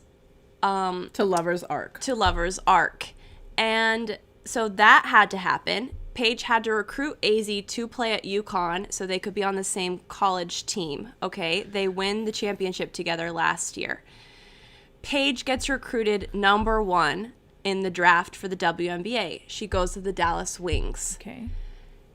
AZ is also going to be drafted number 1. Okay. So the rarity, one, of you just falling in love and both of you being the best of your class is wild on its own. However, wait, Dallas doesn't get another number 1 draft pick, do they? Oh yeah, they do. Why? This is the last thing. Picture this. Not only do both of you in the couple have to be the best to both go number 1, but for some reason, Dallas, in their trades and stuff, you can trade draft spots and stuff. You also have, I think how it works is like the bottom 3 teams draw or something too. Wait, was Dallas in the bottom 3 last year? Oh. Yeah. So yeah, and then it's like they of them gets so it is possible that they are going to be on the same WNBA Do you think team. that's what's going to happen? I know she's like the top prospect, but do they need somebody at her position?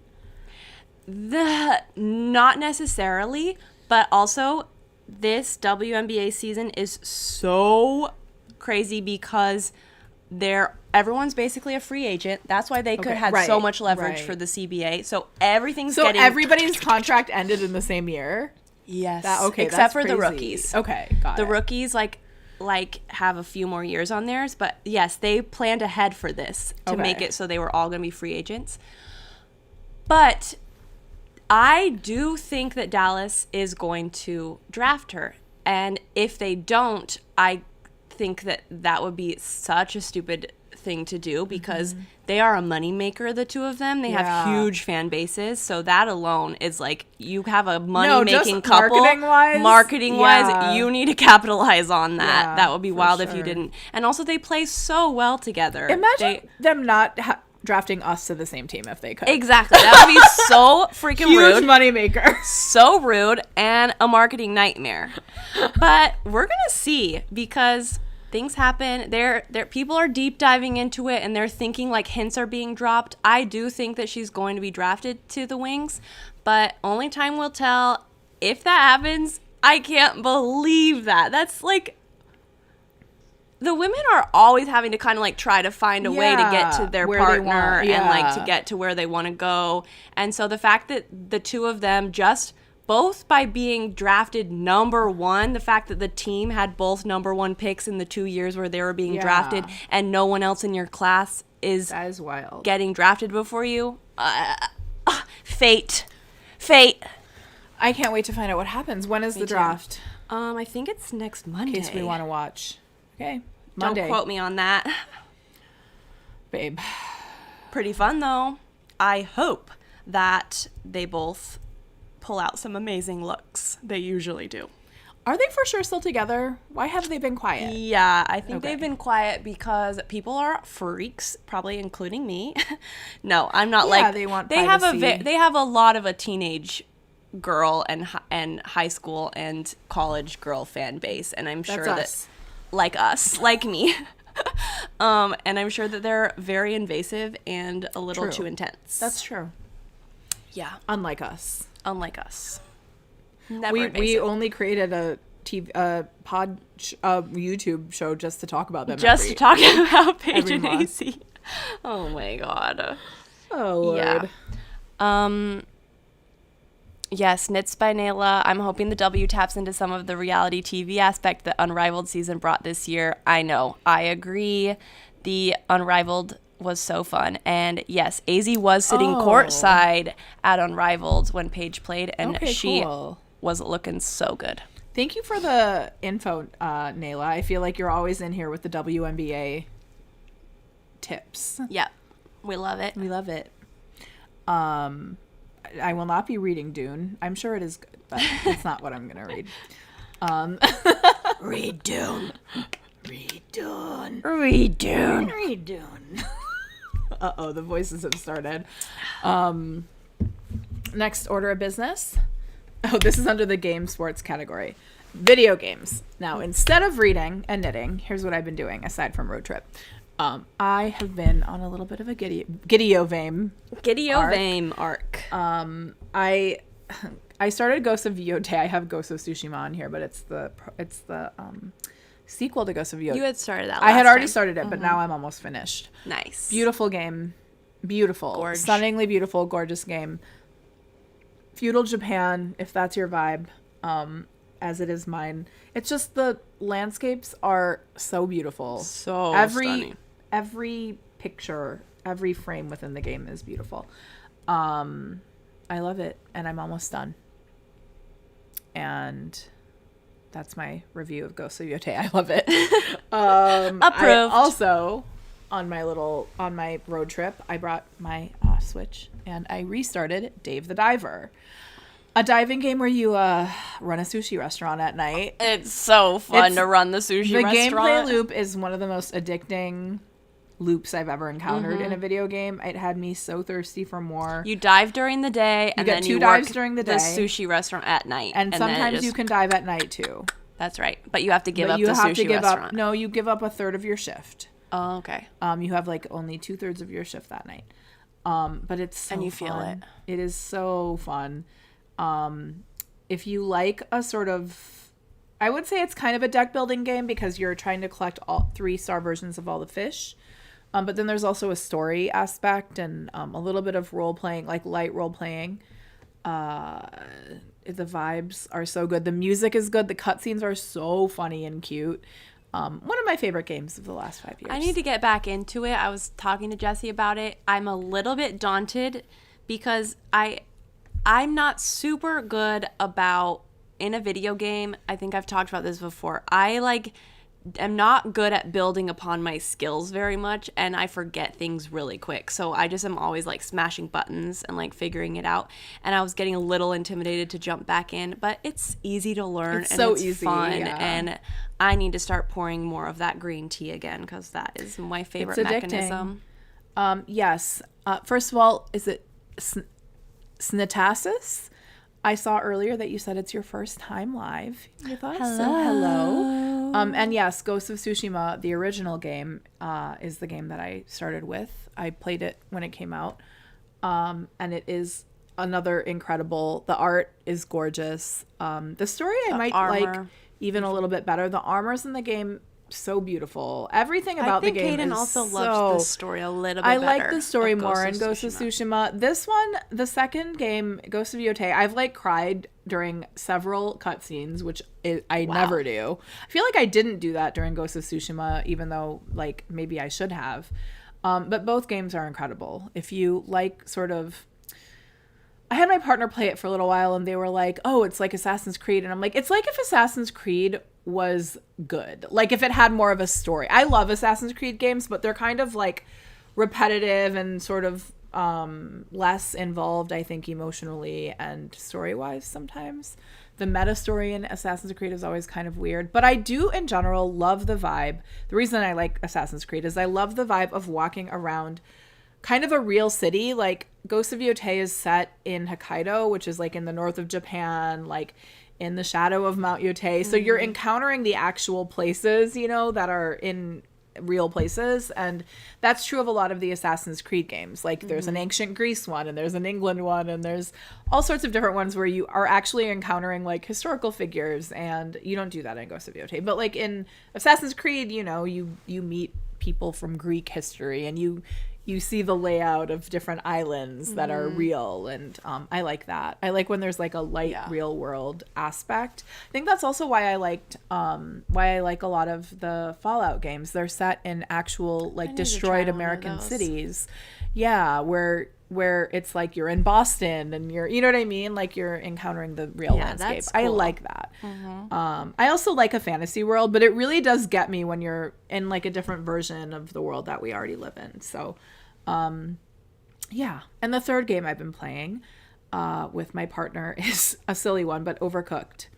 It's so It's fun. so fun. And Sage is much better at it than I am. So it's like a good teamwork building. Yeah, Caden's much better than I am too. Yeah, a good teamwork building exercise. And it's really satisfying to get 3 stars if you're playing with your partner. So, And sometimes you have to just let it go for the night and try again the Yeah. next day, and then it's locked in, and you usually get the 3 stars quick. for sure. In the morning, we always are locked in and we'll play in the morning. And then at night, it's like sometimes I'll want to keep going. And Sage is like, I can't Have anymore. you stayed on the... Which one did I switch you to? Yes, we stayed on PlayStation. It's so much less Okay. glitchy. We started on Switch.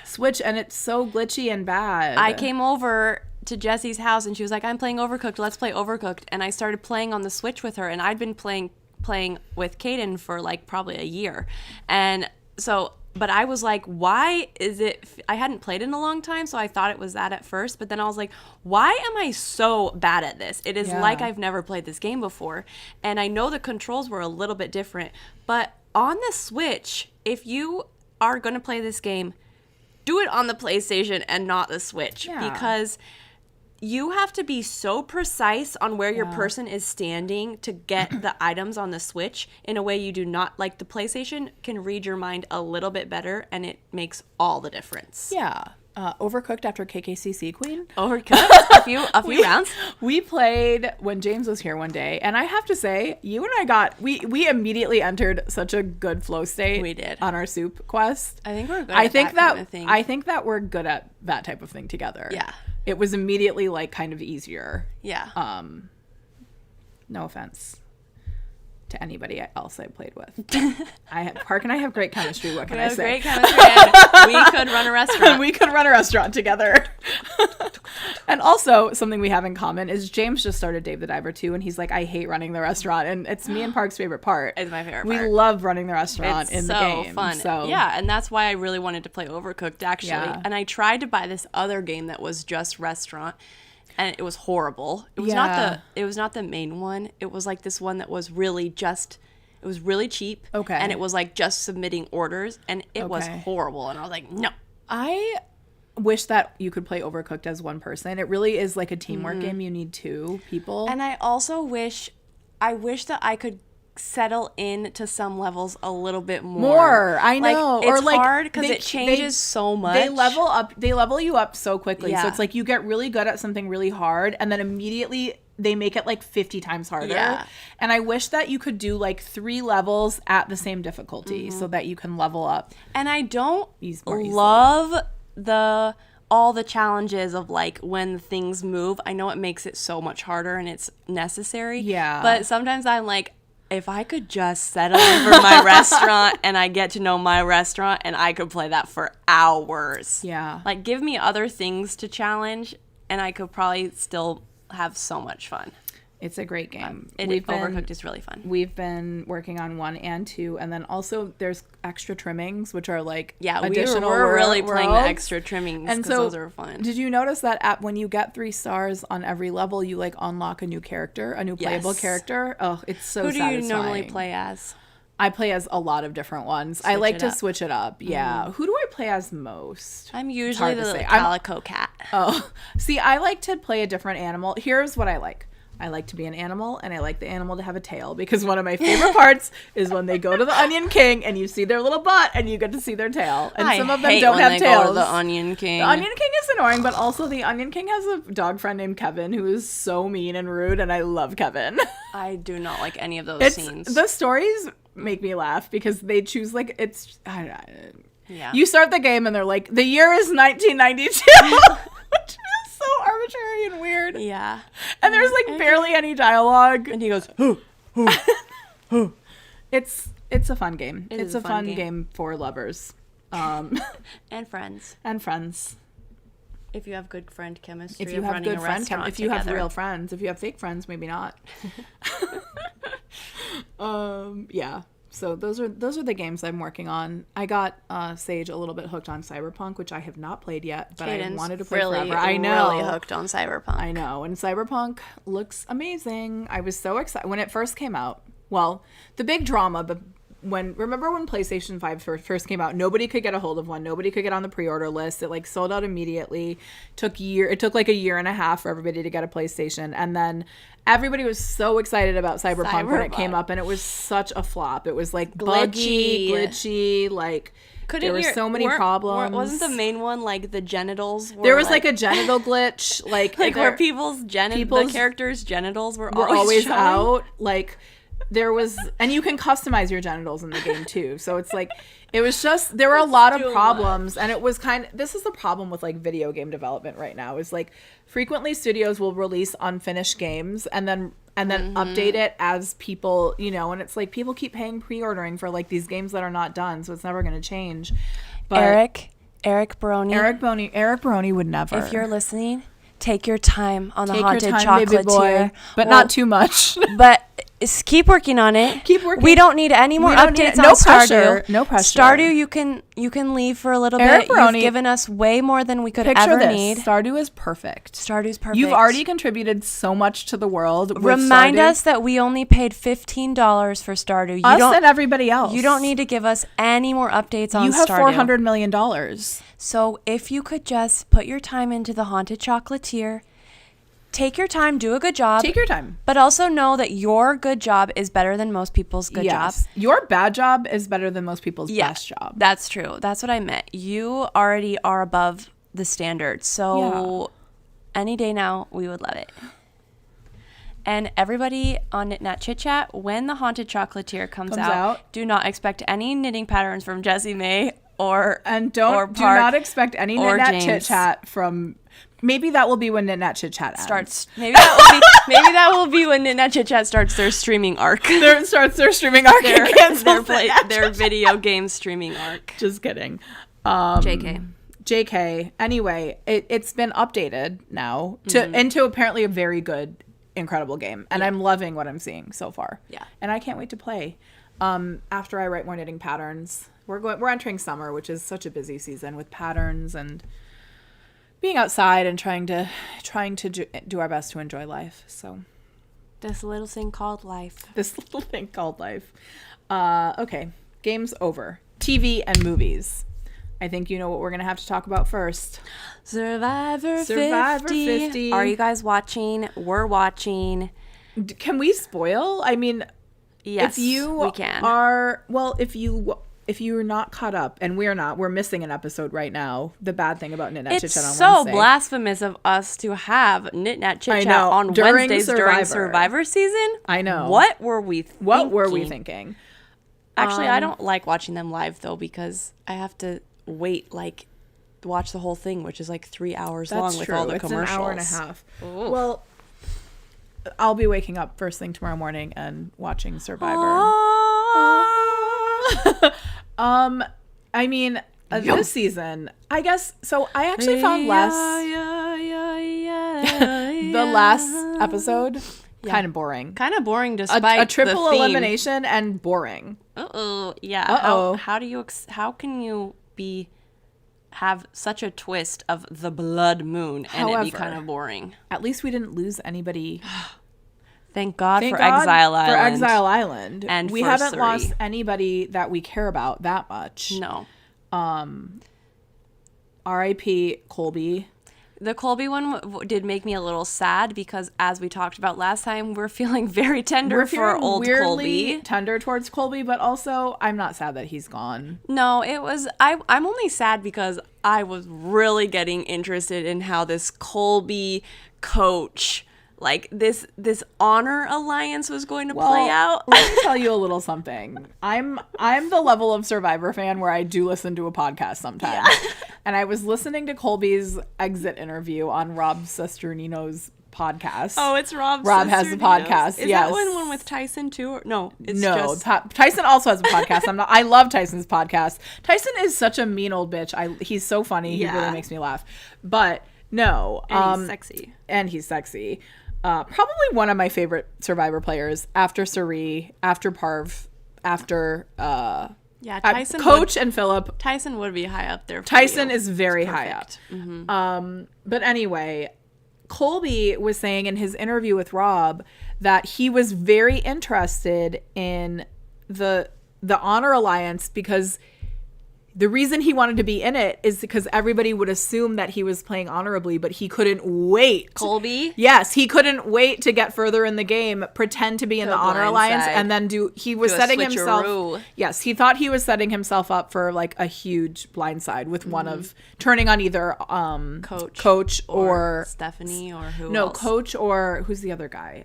Joe, yes. And like lightly Jonathan, but like though they're not as like locked into like Honor as Coach and that also really does track for Colby because he was not honorable in his first season. No. He only became honorable when he was being so annoying on the Heroes versus Villains season because he was cast as the hero, and so then he all of a sudden decided he was honorable. But I was like, didn't really play an honorable game your first time. The editing for Colby was really interesting this season because they're really showing him as like old and frail.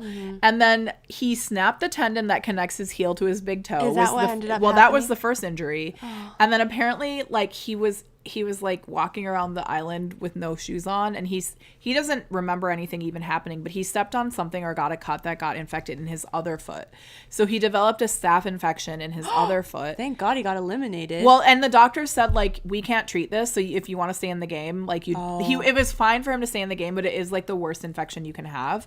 So it was like, it's kind of like they took the old dog out back and shot him, which is what the editing was. It was kind of sad. He was like crying at the last tribal, and the last tribal kind of got me. I was like, it's sweet. I know, it was when sweet. Like Suri was like touching him. Yeah, and the old players were like the old school players were like having a moment of tenderness. Something that we love. We do love that. We love seeing tenderness. But what we love even more is that right now Suri is sitting pretty. She's sitting pretty, and as Ozzy always. somehow has also made it back around. He was annoying us again because we were reminded. He was being such a little bitch Ozzy, baby.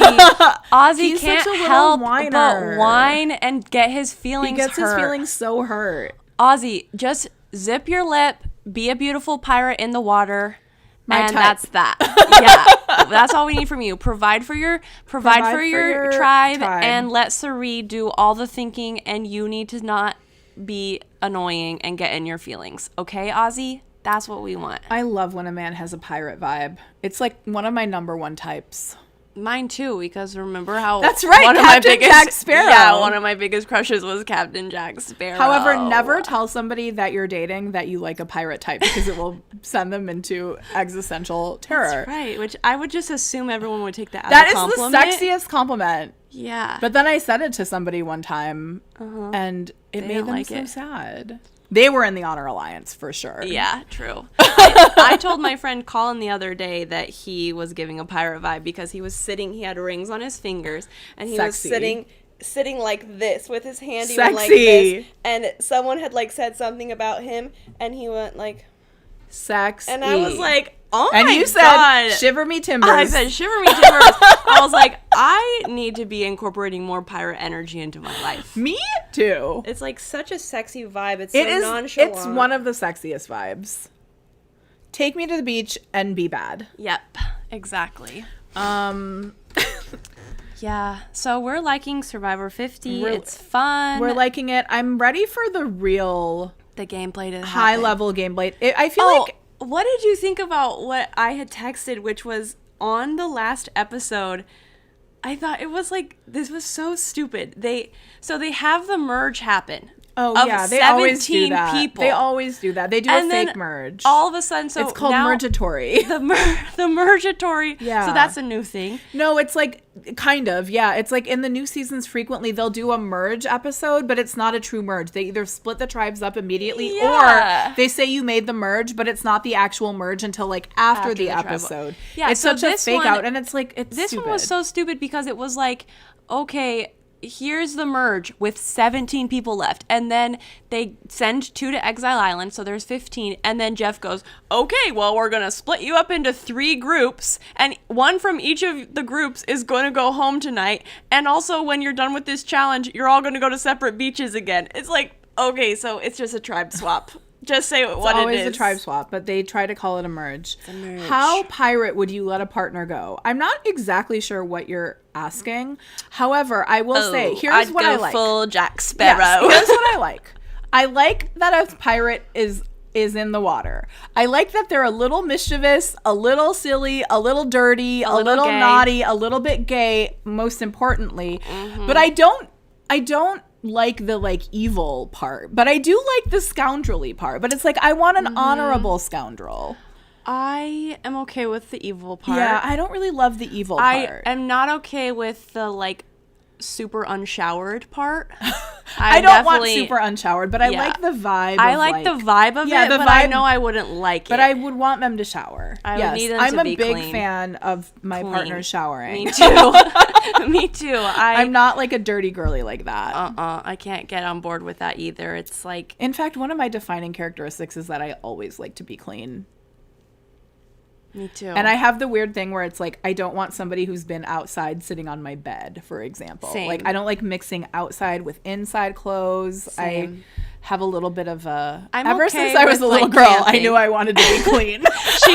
she knew who she was from a very young I'm serious. age. Some of my earliest memories were like when I was 7 and forced to play outside all day, and I would see my little baby cousins being bathed in a sink because, you know, they were babies, and I would think, oh my God, I wish that I was clean right now. Like, I wish that I was being showered you're right definitely now. more like that than me. But as I've gotten older, I've gotten more needing to be clean. I'm always stressed that I'm smelling bad. I'm always wanting to shower before bed and when I wake up, and I do not like the outside clothes on my bed. It freaks me out. And when I'm definitely okay camping and hiking and knowing like, okay, for this like week or long weekend, I'm going to be dirty. I'm okay with that. But the shower is so nice when you finally get to it. Not to brag, but I feel like I'm famous for never smelling like anything. Yeah, it's true. But you know what it is?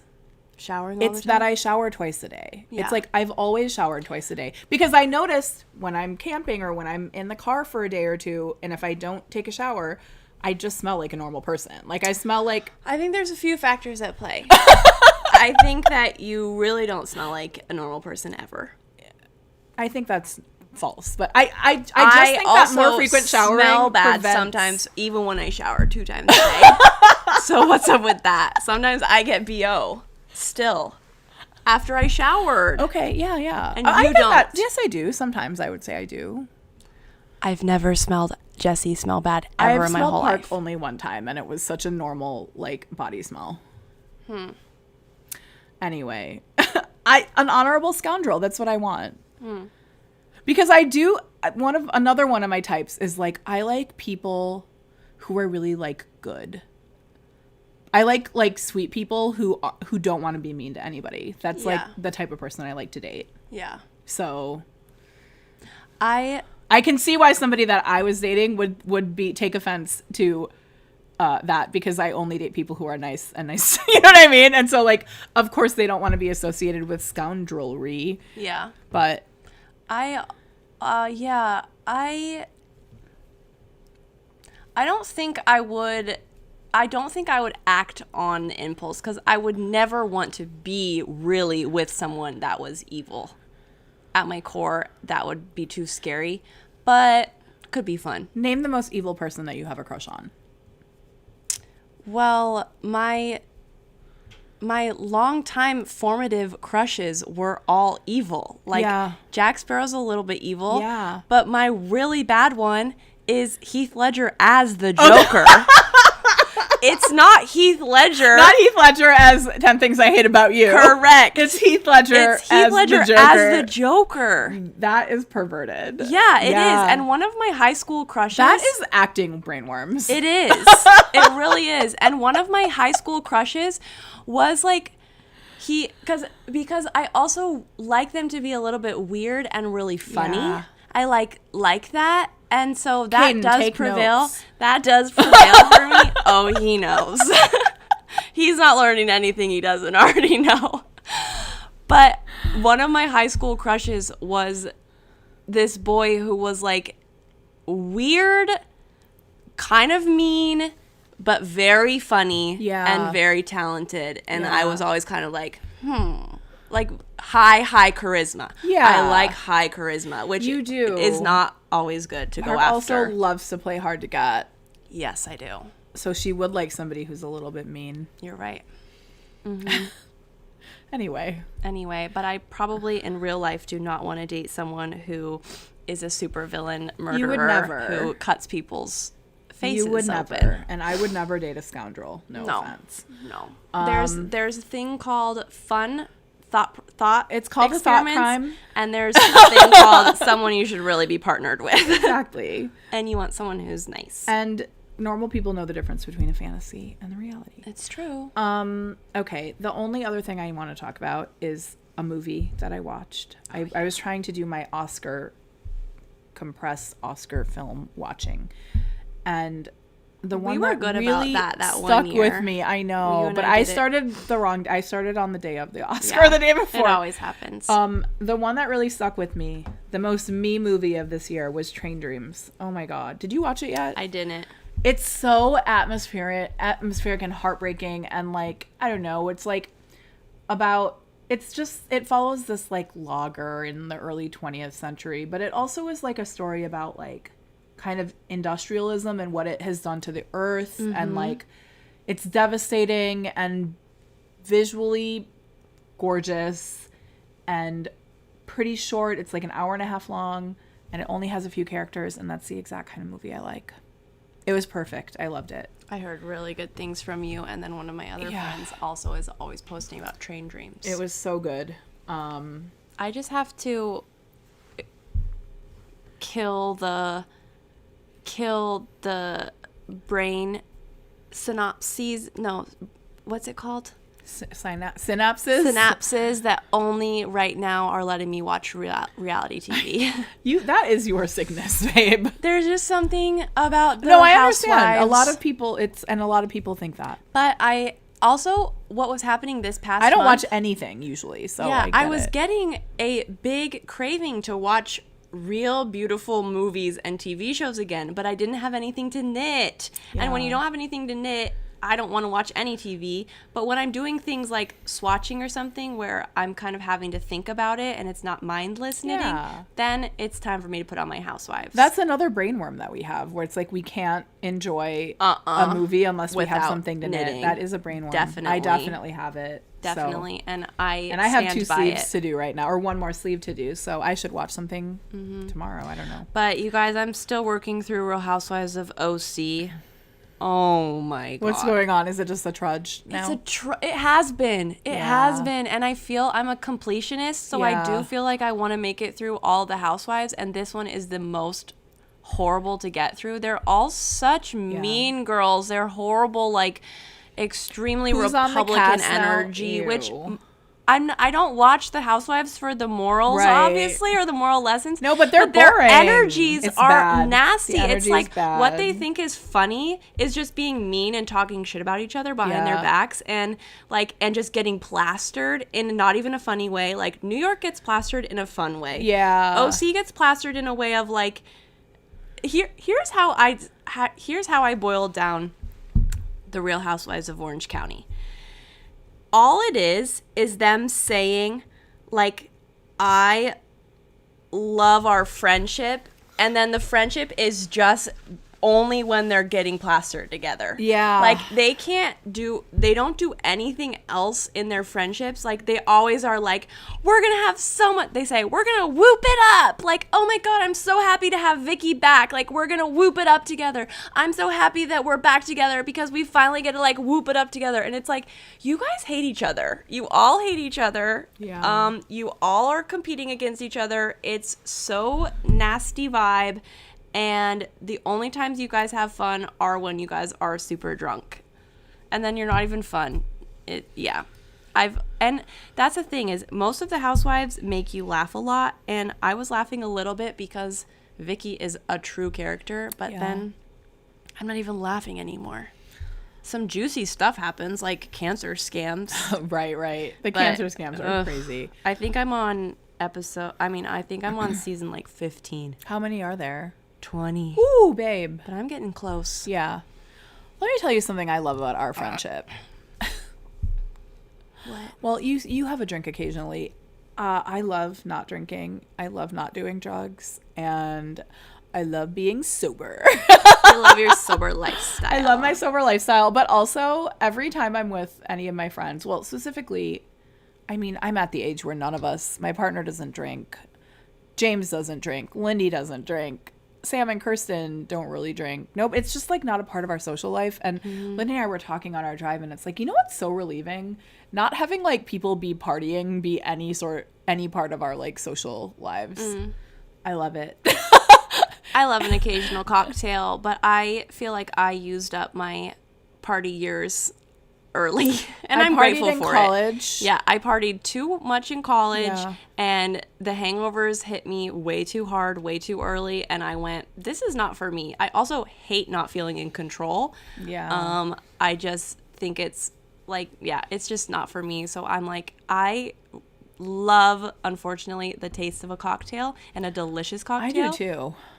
But that's It's not worth it to me. That's my new limit. Is I never need an urge. I never will feel the urge to like get drunk. That never was my thing anyway. Of like, oh, I want to feel drunk. Yeah, me neither. When I turned 30, I started to only be able to have like one drink. Yeah. And then it was like even one drink would make me feel so gross. Or that I even was, the like, anxiety of feeling bad feeling the gross next the next day. day from one drink. Yeah. And then I started dating somebody who doesn't drink, and I was like, I might as well just not drink. I don't even like drinking. It's not a big enough part of my life. Why don't I just not do it? And there is something about never doing it that just takes away an entire aspect Yeah. of life that you don't need to think about. Like, Right, you go to a never- restaurant, you don't need to get a drink. You don't like, have to question if you you're don't have gonna to do it or question if you're not. going to do it or not. Or if It's you'll feel bad the just- next day. Let me tell you something that I love doing, always not doing something. My favorite thing to do is not having to do something, including having a drink. Yeah. I still love having my drink, but I never 4 years ever. sober in May. Good for you. I have a lot of respect for everyone living a Me sober too. life. I always am like, am I sober? Because like I don't know if this is just like a weird mindset. I've never had a drinking problem. I've never really liked it that much. So I'm like, I just decided to not drink anymore. Yeah. But I didn't ever identify as somebody who, you know what As I an mean? alcoholic. As an alcoholic, of course. Like I just never drank enough. Like Yeah. but it's like in order to be sober. You're straight edge. I'm straight edge. That's what I am. You're straight I edge. love not and drinking, you are and I well. love Sober not doing just means you drugs. don't drink. Yeah, so I am sober. You are sober. But I have caffeine. I'm not sober in that Oh way. well, It's a drug. it is. But I I'm don't on think anybody's. spironolactone. I don't think That's a anybody's drug. assuming when you say I'm sober that you are lying to them if you have a cup of coffee. Maybe Some might not. say. Maybe Any not. Mormons in the chat? Sober for 3 years. Woo, woo, woo, woo, woo, woo. So much respect. Both my parents are sober, and they've been sober for a long time now.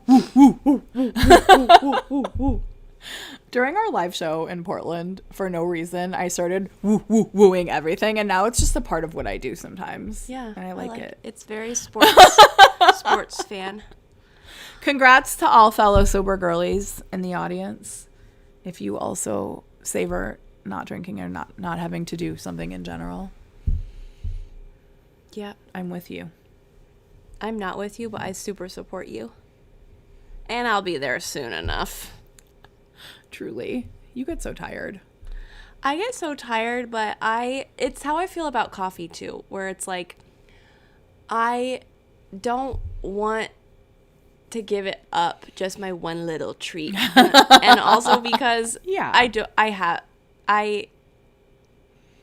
I really often, what I do like about it is I often like to say, do I actually want this? And then to be like, no, I don't actually want to have a drink right now. It's like, that's a good conversation to have. The good conversation to have is, let me tell you about what I miss most about drinking. That one drink in, I have a perfect personality.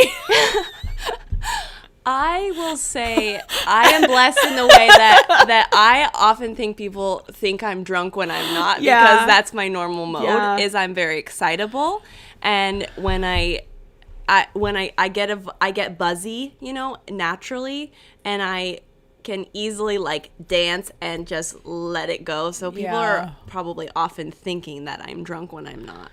Yeah. Which I guess is not actually that great because I don't want people thinking that I'm drunk because I'm never drunk. My natural mode is not excitable. So when I have one drink, I become excitable in the perfect way. All of my social anxiety goes away. I love the social effect of one drink. What? You can be excitable even sober. Oh, I can be excitable sober. I can also appear to not be sober when I'm, you know what I mean? Yeah. I don't know. But anyway, I don't know how we started talking about this. Me neither. But I love being straight edge. What can I say? Me too.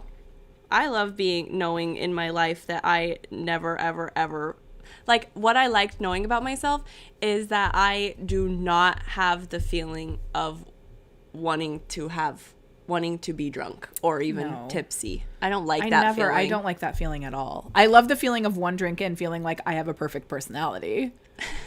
I like what Katie said. I miss how it would help my social anxiety, but nothing else. It's like in exchange for, I'm fine with being somewhat socially anxious. I've been this way my whole life. I'm fine with going into an interaction feeling awkward. I would rather experience that than experience feeling like I have a mild flu after I drink for one drink at night. And even though I love a cocktail, the social give me an anxiety, aviation right now. Yum. The social anxiety too is interesting because it really can just get fixed with holding something. Like holding a drink. Sometimes I just need maybe that's just my hands. The flaws in my personality cannot be helped by me holding this. That's true. Maybe it's just my hands. I like to have something to do with my hands, so I like to have a little drink in my hand, which when I'm in a social like setting and I kind of am like, I don't know what to do, it's nice to just be able to take a drink of something. Yeah. But that is where you want that thing to be water or something because if it's not water, then you're just like drinking it and not being mindful about how much you're drinking. Yeah. And also for me in social settings these days, the way that I will get kind of nervous. Okay,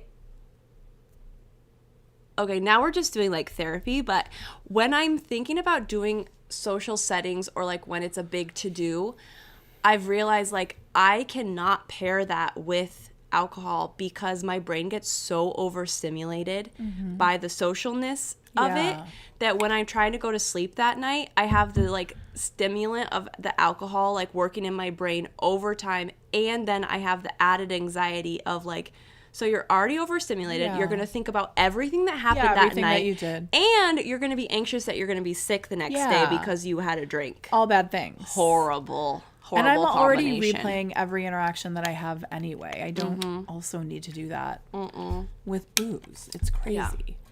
But unfortunately, holding this doesn't make my personality kind of sparkly. It doesn't do the effect of, here's what I like. I like to be a little naughty, and I like to, when I'm comfortable with people, I like to have a little bit of I like to have risk in my conversations. You actually already do that. That's exactly how Jessie was at Sacred Sheep. She was being a little bit flirty. What? With who? A lot of people.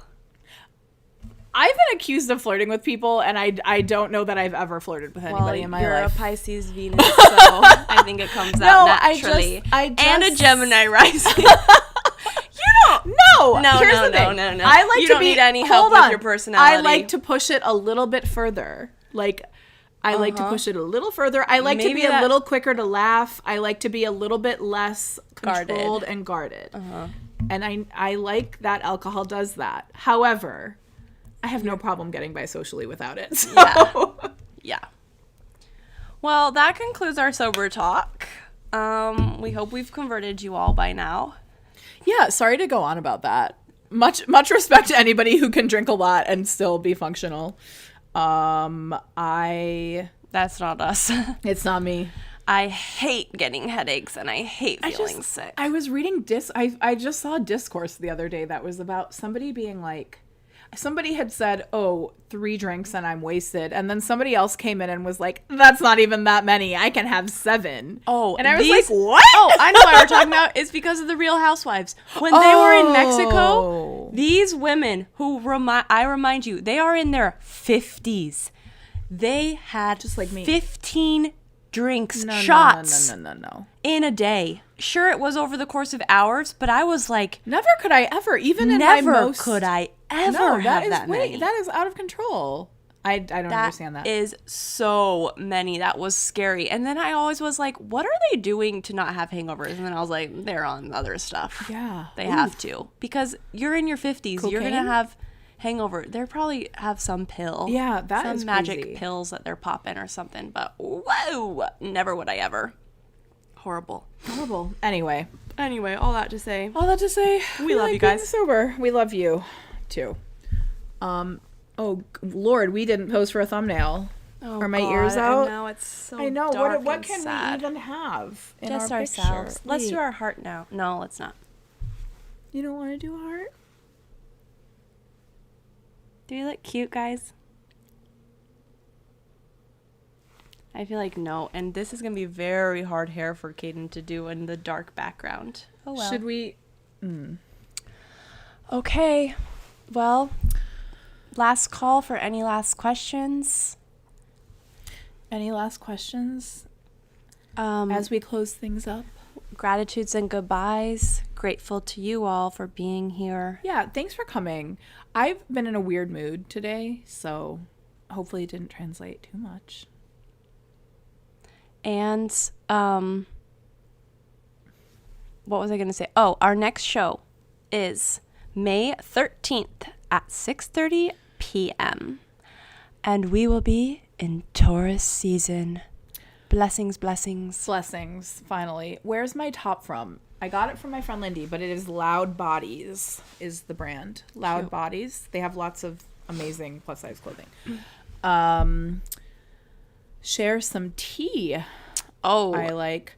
Jesse's always sharing there's so those many, teas. but I will say James got me for my birthday Flower Head lightly caffeinated green tea. I think what they do with that is it's roasted, so roasted green tea burns off like some of the caffeine, I think, because when you decaffeinate like what's it called, like espresso, you just like heat it to a high temperature, I think. So it is a roasted green tea that has barley and corn flavor, kind of like a Korean tea that I've had when I've eaten Korean food. It's like it's like barley and corn. Yeah. Yum. So it's like barley and corn roasted green tea, and it is delicious. Nice. I also have a fine green jasmine from Chicago Tea Exchange that I've been drinking during the day. When you were talking about coffee, I was going to say that I'm really a tea girly. Like if I had to give up one thing, it would be coffee. It wouldn't be tea. Like if I had to choose, but frequently when I get sick, for example, I don't want to drink a lot of caffeine, so I won't have coffee, but I will have tea. And then when I get better, I like don't switch back to coffee. Yeah. I just stick with tea. But then I'll get coffee pill because I also love a light and fruity coffee, but I go a lot of time without having coffee sometimes because I'm more of a tea girly. I prefer it, but I do love coffee. Coffee feels like a treat, like when I'm having tea, you know? It's so yummy. So Okay, we love we you guys. love you. Thanks for being here. Thank you for being here. Hopefully we'll have more knitting to talk about next time. Hope you have fun.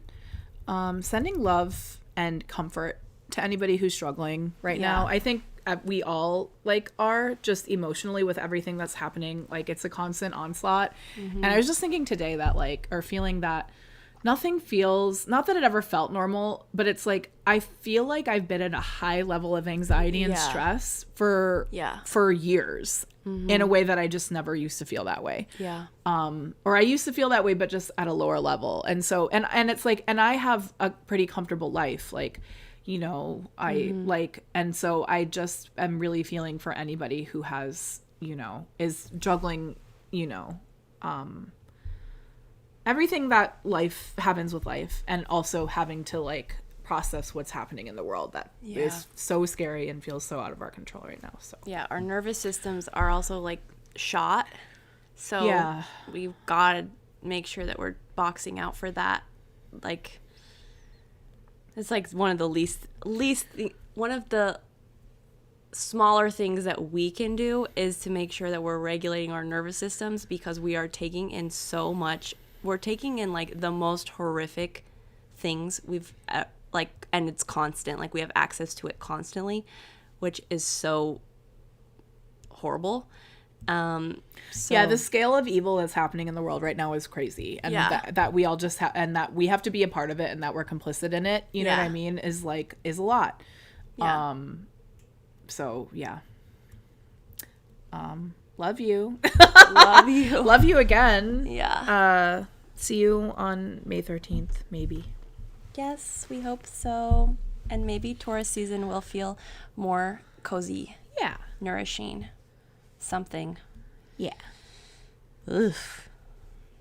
Okay. Sorry to end on such a bummer, but that's life. Well, it's life. That's life, baby. That's showbiz. yeah. That's just showbiz. That's just showbiz. That's just life as we know it. Okay, love you all. Love you. Bye. Goodbye. 1 second, please. This episode was made possible by the support of viewers like you. Artwork by Caden McGreevy. Music by Dan Poppin. This is Jessie May. This is Park. We knitted. We knatted. We chitted. We chatted. See you next time. Goodbye.